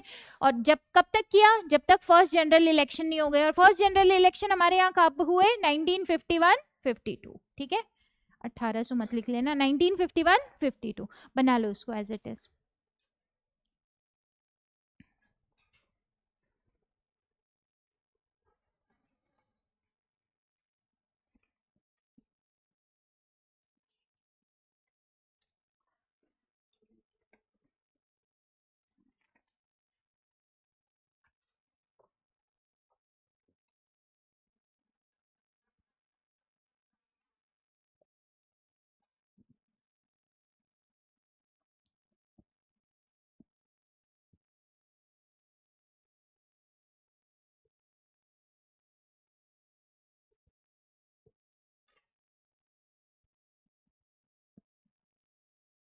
साथ के साथ पढ़ते जाना, पॉलिटी का भी टेस्ट होगा आपका,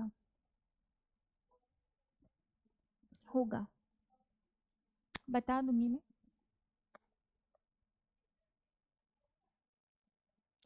संडे वाले टेस्ट का मुझे नहीं पता होता, वो आपको मतलब नीचे से पता करना पड़ेगा। हम्म, अगर होगा तो उसमें आ जाएगा नोटिस में। दिया था हमने टेस्ट इस बार।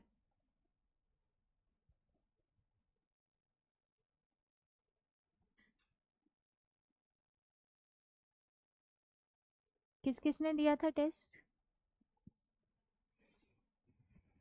यहाँ बैठे हुए किसने नहीं दिया था ये बता रहा हूँ। तीनों टेस्ट दिए हैं अभी तक के, 2 हुए हैं, 2 दिए हैं। हाँ, तीनों दिए हैं मैंने, हाथ खड़ा करें। हाँ, एक नहीं दिया था, लास्ट वाला दिया, दिया था ना, ठीक है। बना लिया ये, ठीक है।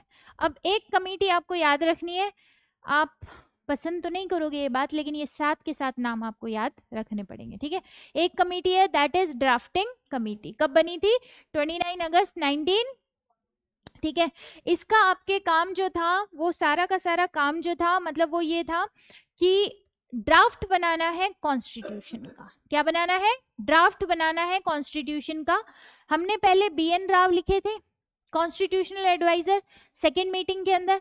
उन्होंने पहली बार ड्राफ्ट बनाया था कॉन्स्टिट्यूशन का, बट ये एक बिल्कुल ऐसे ही है कि एक तो ऐसे ही रफली बना दिया गया, और अब एक प्रॉपर तरीके से 60 कंट्रीज के मैं कॉन्स्टिट्यूशन पढ़ूंगी, देन प्रॉपर ड्राफ्टिंग करेंगे उसकी कि हमारे यहाँ के कॉन्स्टिट्यूशन में क्या क्या चीजें होनी चाहिए, ठीक है। और उसमें कौन थे, प्रेसिडेंट कौन थे इस ड्राफ्टिंग कमेटी के, भीमराव अंबेडकर। एंड देन उसके बाद अयंगर, अय्यर, मुंशी सादुल्ला, एंड देन फिर आपके माधवराव एंड कृष्णामाचारी, टीटी कृष्णामाचारी, ये सारे इसके क्या थे, मेंबर थे। सात के सात नाम हमको याद करने हैं।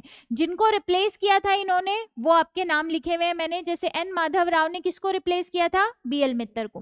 बीएल मित्र ने आपके क्या दे दिया था, रेजिग्नेशन दे दिया था। और जो डीपी कैतान है उनकी डेथ हो गई थी टाइम से पहले, इसलिए उनको किसने रिप्लेस किया, टीटी कृष्णामाचारी। लिखो इसको एज इट इज। पहले लिखना drafting committee, drafting committee, heading है ड्राफ्टिंग कमिटी। इसमें first point, setup on August 29, 1947। कब सेटअप हुई थी ये, 1947 में। सेकंड पॉइंट इसका, task of preparing a draft of the new constitution. Task क्या था इसके पास, of preparing a draft of the new constitution, of the new constitution. कितने मेंबर, ठीक है, और सातों के नाम लिख लो। चेयरमैन कौन थे, उनके नाम के आगे लिख लेना, चेयरमैन है वो।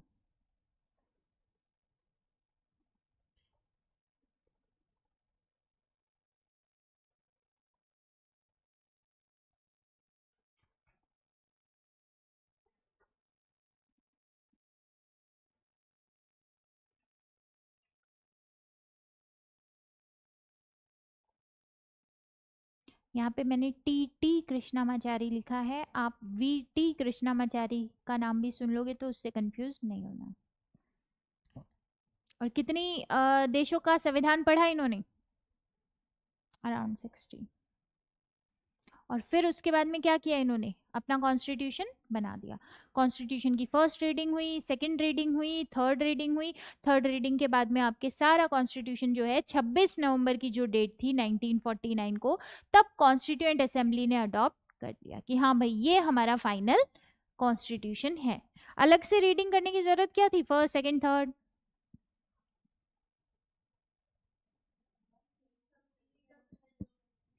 सब चीज मेंशन हो तो कैसे, मतलब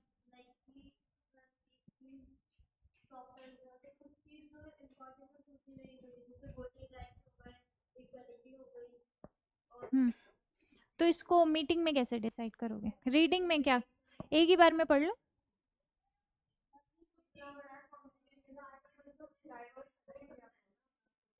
एक ही बार में पढ़ा नहीं जाएगा पहली बात।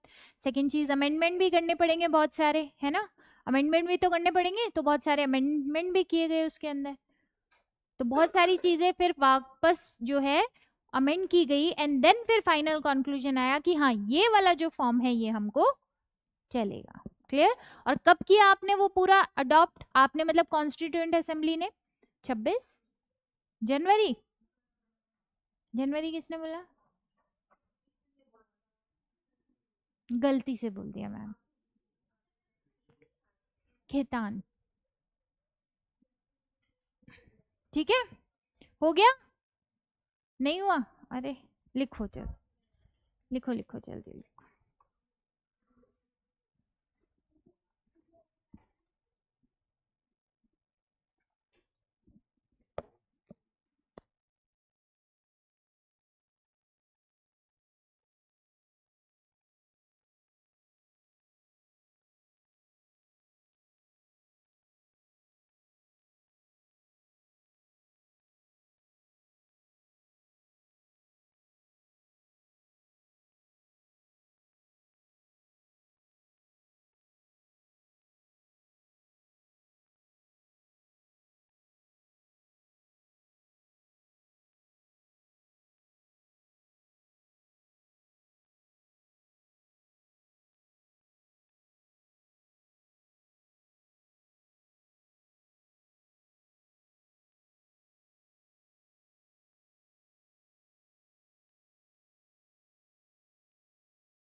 कितने लोगों को नहीं पता भाई इनकी तरह कि ये पढ़ना भी होता है घर जाके, ये जो हम डिस्कस कर रहे हैं?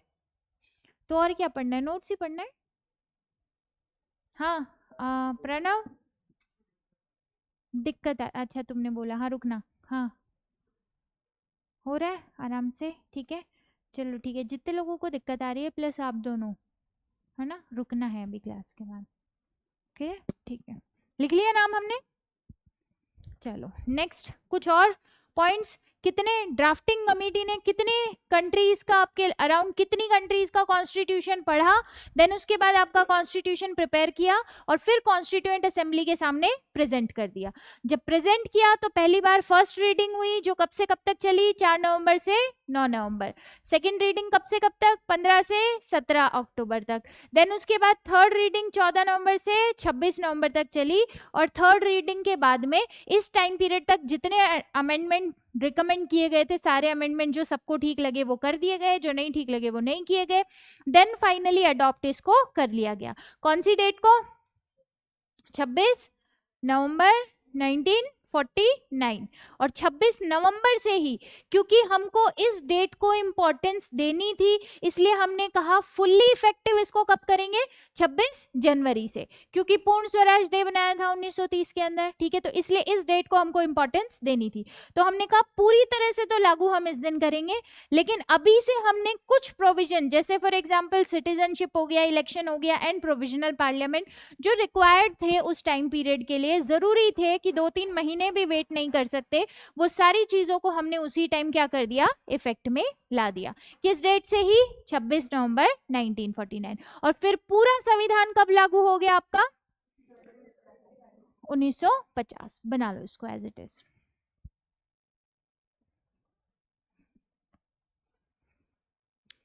सात हजार से भी ज्यादा अमेंडमेंट के लिए बोला गया था, जिसमें से डिस्कस हुए थे 2000 से ज्यादा, ठीक है, लेकिन ये फैक्चुअल नॉलेज नहीं करनी हमको।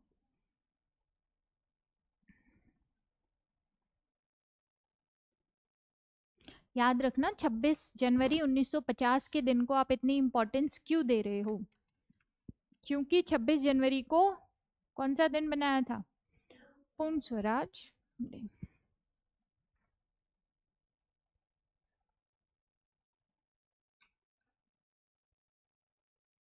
इंडियन नेशनल कांग्रेस का लाहौर सेक्शन था उसके बाद।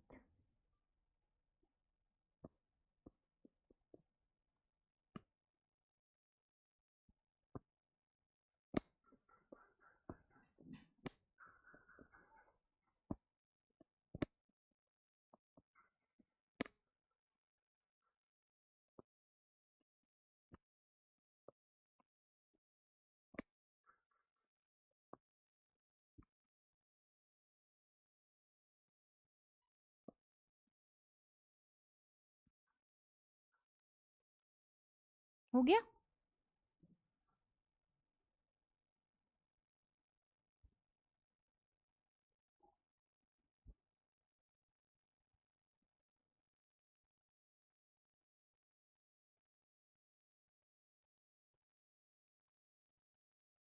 साइड करना है उसको, हो गया सबका, किस लाइन को लिखो, मैं लिखा देती हूँ। स्टार्टिंग से क्या लिखा आपने, फर्स्ट रीडिंग का टाइम पीरियड क्या है, ठीक है, ये भी लिखना है, on 26 November 1949, on 26 November 1949 Constituent Assembly adopted the Constitution. Constituent Assembly adopted the Constitution and some provisions like citizenship, election, provisional parliament, like citizenship, election, provisional parliament came into force. Exactly 15 article ऐसे थे जो आपने मतलब activate उस दिन से कर दिए थे, लिखना चाहो तो। Article number 5, 6, 7, 8, 9। हाँ, मैंने कहा लिखना चाहो तो। हालांकि ये सारे आर्टिकल नंबर आपको याद तो करनी है। ये सारी चीजें ठीक है, लिखना है क्या? लिखो। आर्टिकल 5, 6, 7, 8, 9, 60, 324, 366, 367, 379, 380, 388, 391, 392, 393। ठीक है, clear? Mainly citizenship, election and provisional parliament. और फिर उसके बाद में वहां पे आप लिख लो जब रिमेनिंग प्रोविजंस, और ये रिमेनिंग वाला पार्ट ज्यादा है, remaining provisions came into force on January 26, 1950, came into force on January 26, 1950, जिसको आप कौन सा डे बनाते हो? Republic day. ठीक है, रिपब्लिक डे। अब देखो जरा, यहां तक हमारा कॉन्स्टिट्यूशन बन चुका है, कॉन्स्टिट्यूएंट असेंबली ने अपना काम कर दिया। अब इसका क्रिटिसिज्म को लेके कुछ पॉइंट है। सबसे पहले है नॉट अ रिप्रेजेंटेटिव बॉडी। देखो, आपको अपने आंसर राइटिंग के अंदर क्रिटिसिज्म को भी काउंटर करना आना चाहिए। ठीक है, आपको क्रिटिसिज्म लेनी नहीं है, आपको उसके सॉल्यूशन बताने, आप उसको काउंटर करो कि हाँ भाई क्रिटिसिज्म के पॉइंट ये हैं, लेकिन फिर भी इससे ये अच्छी बात है। समझ आ रहा है? इससे आपका टुवर्ड्स लाइफ पॉजिटिव एटीट्यूड वहां आंसर राइटिंग में दिखाई देता है।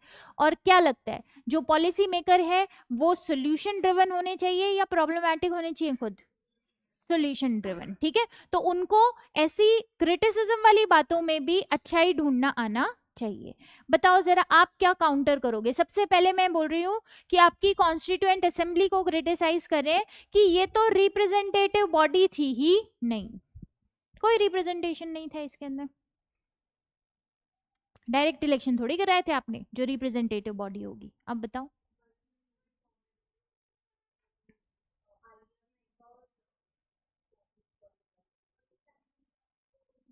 उस टाइम के हिसाब से तो ठीक था।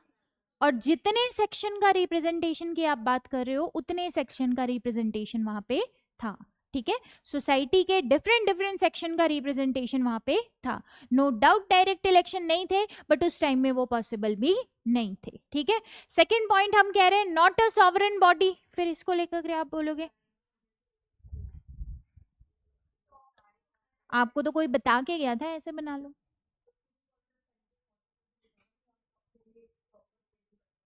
और विद टाइम तो हो गई ना सॉवरेन बॉडी। 1947 में हमने लिखा ना, आफ्टर 1947 क्या चेंजेस आए कॉन्स्टिट्यूएंट असेंबली में? सॉवरेन बॉडी बन गई है, फुल्ली सॉवरेन बॉडी। तो ये कोई क्रिटिसिज्म वाली बात भी रही? ये भी बात फिर नहीं रही। सेकंड बोल रहे, थर्ड बोल रहे हो टाइम कंज्यूमिंग है, क्या बोलोगे? टाइम तो लगेगा ना, इतना कॉन्स्टिट्यूशन पढ़ना है आपको। और आज आप उस वर्क को देख लो, आज तक ऐसा वर्क बनाना आसान काम नहीं है। ठीक है, तो वो टाइम लगना अच्छी बात है। इंडिया इतनी डाइवर्स कंट्री, एक एक प्रोविजन आपने इतना अच्छा क्लियर कट लिखा हुआ है कि इंटरप्रिटेशन में कहीं कोई प्रॉब्लम आती ही नहीं है। इक्के दुक्के सोसाइटी का डायमेंशन जो चेंज होता है वही चीजें उसके अंदर नहीं है। बाकी जितनी चीजें आप सोच सकते हो सारी चीजें उन लोगों ने आपको यहाँ पे क्लियर कट प्रोवाइड की गई है। तो टाइम तो ऐसी चीज में लगना ही है। इसके बाद में कांग्रेस जो है उसका डोमिनेशन ज्यादा था, इंडियन नेशनल कांग्रेस के लोग बहुत ज्यादा थे। क्या बोलोगे?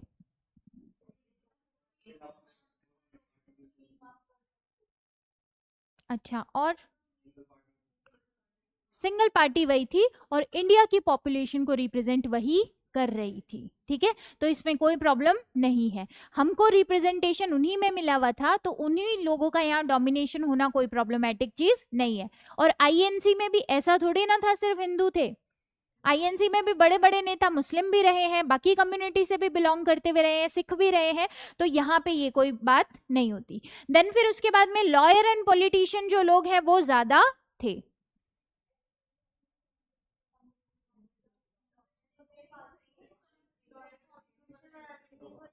लॉयर ही तो बनाएंगे। हाँ ठीक है, क्लियर है, बोल सकते हो। एजुकेशन उतनी ज्यादा थी क्या लोगों के पास? नहीं, जितने पढ़े लिखे लोग थे वो तो सारे इसके अंदर आ ही रहे हैं, तो ये तो अच्छी बात है हमारे लिए। देन हिंदू ज्यादा थे, हिंदू डोमिनेटेड कंट्री है तो हिंदू ज्यादा होंगे ही होंगे, ठीक है। लेकिन इससे ये कहीं से भी प्रूव नहीं होता कि बाकी कम्युनिटी का रिप्रेजेंटेशन नहीं था। इंडियन नेशनल कांग्रेस जो है वो भी बहुत सेक्युलर थी, उसके अंदर भी सारे धर्म, सारी डाइवर्सिटी के लोग आपके बड़े बड़े नेता, बड़ी बड़ी पोजीशन के ऊपर थे। क्लियर है? क्लियर, इतनी बात बना लो एज इट इज। क्रिटिसिज्म, आप क्रिटिसिज्म के पॉइंट लिख रहे हो, लेकिन कभी भी क्रिटिसिज्म के पॉइंट आपके पास आएंगे तो उसको ऐसे लिख के नहीं छोड़ देना है आंसर के अंदर, उसको काउंटर साथ की साथ करना है। भले ही आप ऐसे कर दो कि जो जो आपने काउंटर के लिए पॉइंट बोले हैं ना, आप ये क्रिटिसिज्म के पॉइंट लिख दो, उसके बाद में कंक्लूजन में वो काउंटर वाले पार्ट आप लिख दो, ठीक है। लेकिन कभी भी क्रिटिसिज्म के ऊपर अपना आंसर जो है आपको खत्म नहीं करना है। क्या क्लियर है क्या यहाँ तक? बना लो इसको, फिर हम एक बार रिवाइज कर लेते हैं सारा।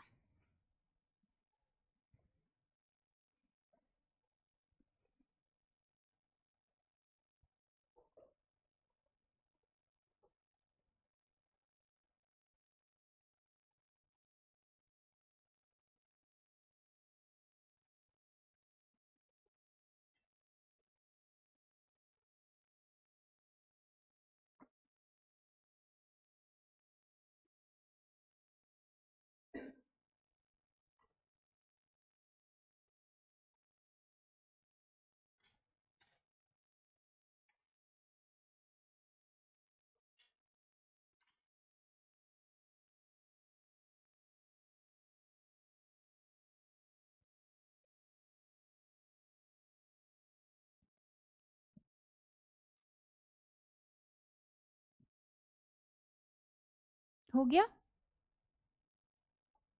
हो गया सबका? नहीं? बनाओ। रिप्रेजेंटेटिव बॉडी क्यों नहीं?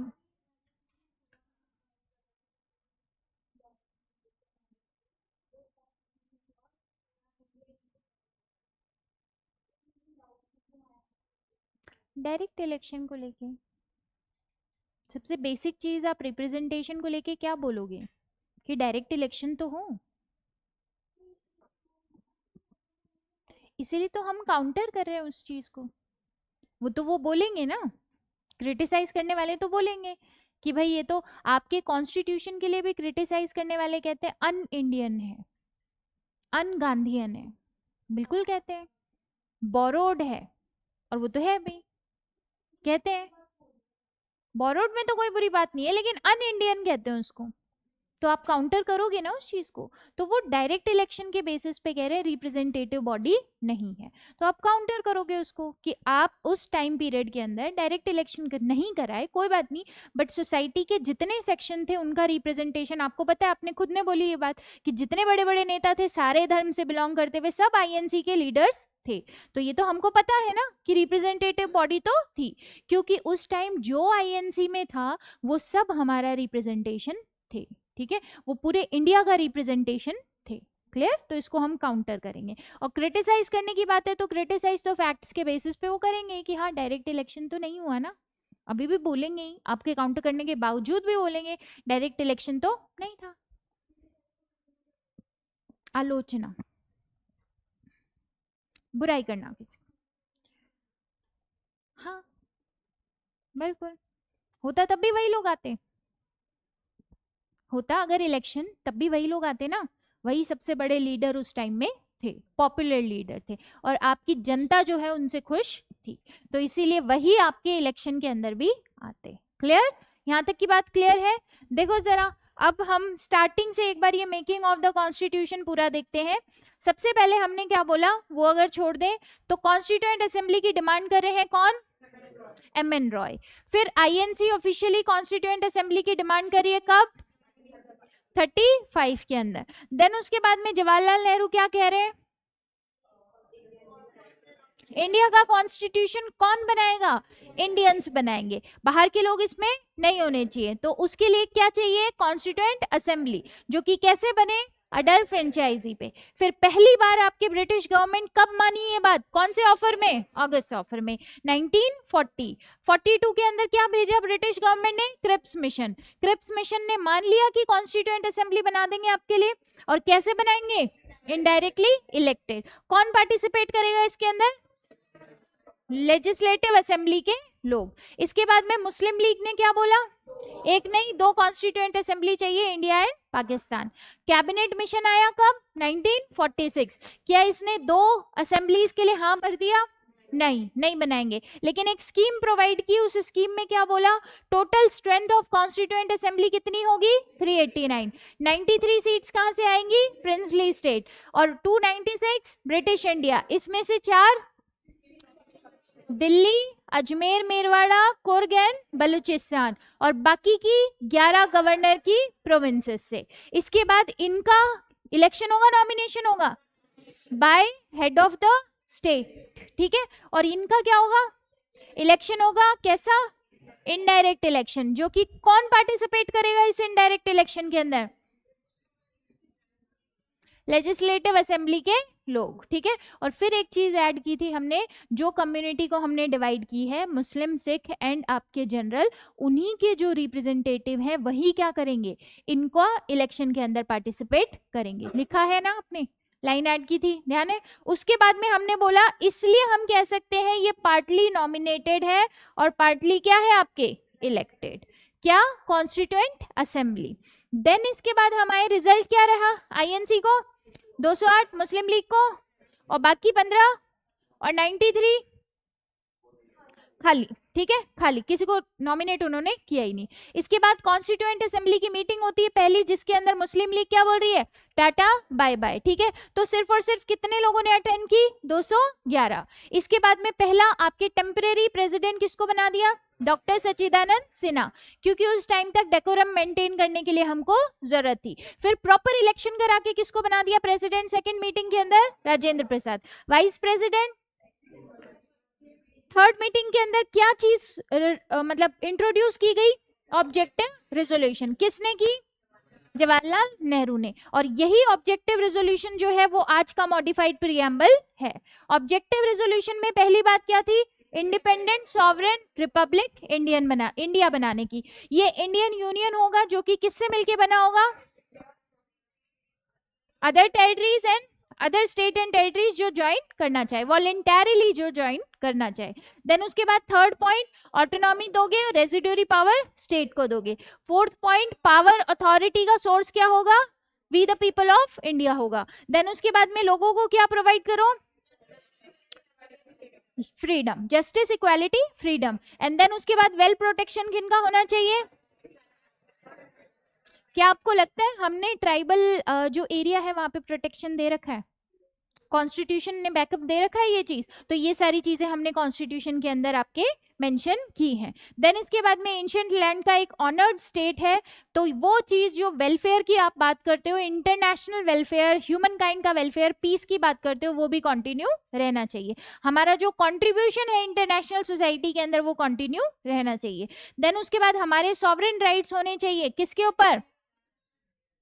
सी के ऊपर, ठीक है। और इसी को हमने मॉडिफाई करके क्या बना दिया? प्रीएम्बल बना दिया।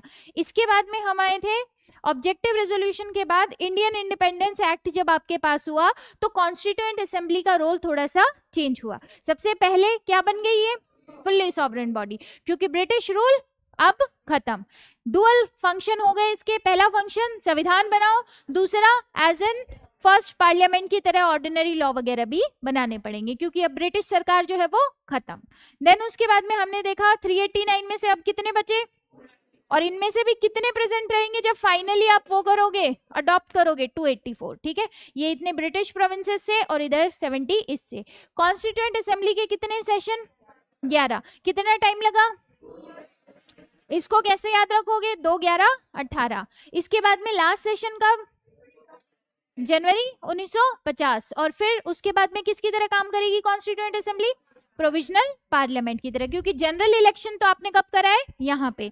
यहाँ पार्लियामेंट आपकी बन जाएगी, तब कॉन्स्टिट्यूएंट असेंबली को एज अ प्रोविजनल पार्लियामेंट काम करने की जरूरत नहीं रहेगी। और उसके बाद में हमने बोला ड्राफ्टिंग कमेटी सबसे इंपॉर्टेंट, जिसके चेयरमैन कौन थे? B R Ambedkar. कितने लोग थे इसके अंदर? 7 लोग। इन 7 लोगों ने क्या किया? 60 देशों का संविधान पढ़ा और हमारा संविधान बनाया, ड्राफ्ट बनाया। उसके बाद में फर्स्ट रीडिंग हुई, सेकंड रीडिंग हुई, थर्ड रीडिंग हुई। इन सब रीडिंग के अंदर 7000 से ज्यादा अमेंडमेंट के बारे में बोला गया था, जिसमें से 2000 से ज्यादा अमेंडमेंट जो है वो डिस्कस किए गए थे। ठीक है, सारे तो डिस्कस नहीं कर सकते थे, 2000 ऐसे लगे कि हाँ इनको डिस्कस किया जा सकता है, इनके बारे में सोचा जा सकता है। उसके बाद अडॉप्ट कब कर लिया इस कॉन्स्टिट्यूशन को?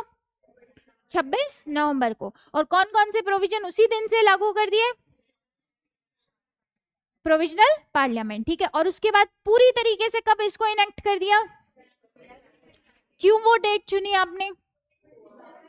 1930 में पूर्ण स्वराज डे उसी दिन बनाया था। इसके बाद में हम बात करते हैं, आपकी क्रिटिसाइज करना हो कॉन्स्टिट्यूएंट असेंबली को तो क्या बोलोगे? Not a representative body. क्या काउंटर है? थी रिप्रेजेंटेटिव बॉडी। सॉवरेन बॉडी नहीं है, बाद में बन गई थी 47 के बाद में, एक्ट के बाद में।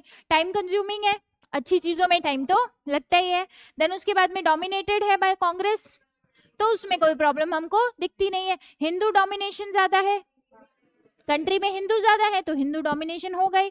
देन लॉयर पॉलिटिशियन का डोमिनेशन ज्यादा है, ठीक है, तो उसमें कोई प्रॉब्लम हमको एज सच नहीं है। क्या क्लियर है? हम यहाँ तक सारी चीजें क्लियर है? ठीक है, इसको आप रिवाइज करके आना। और कुछ बच्चे रुक जाएं यहाँ पे, ठीक है, जिनको समझना है कि रिवाइज कैसे करना है, बाकी जा सकते हैं।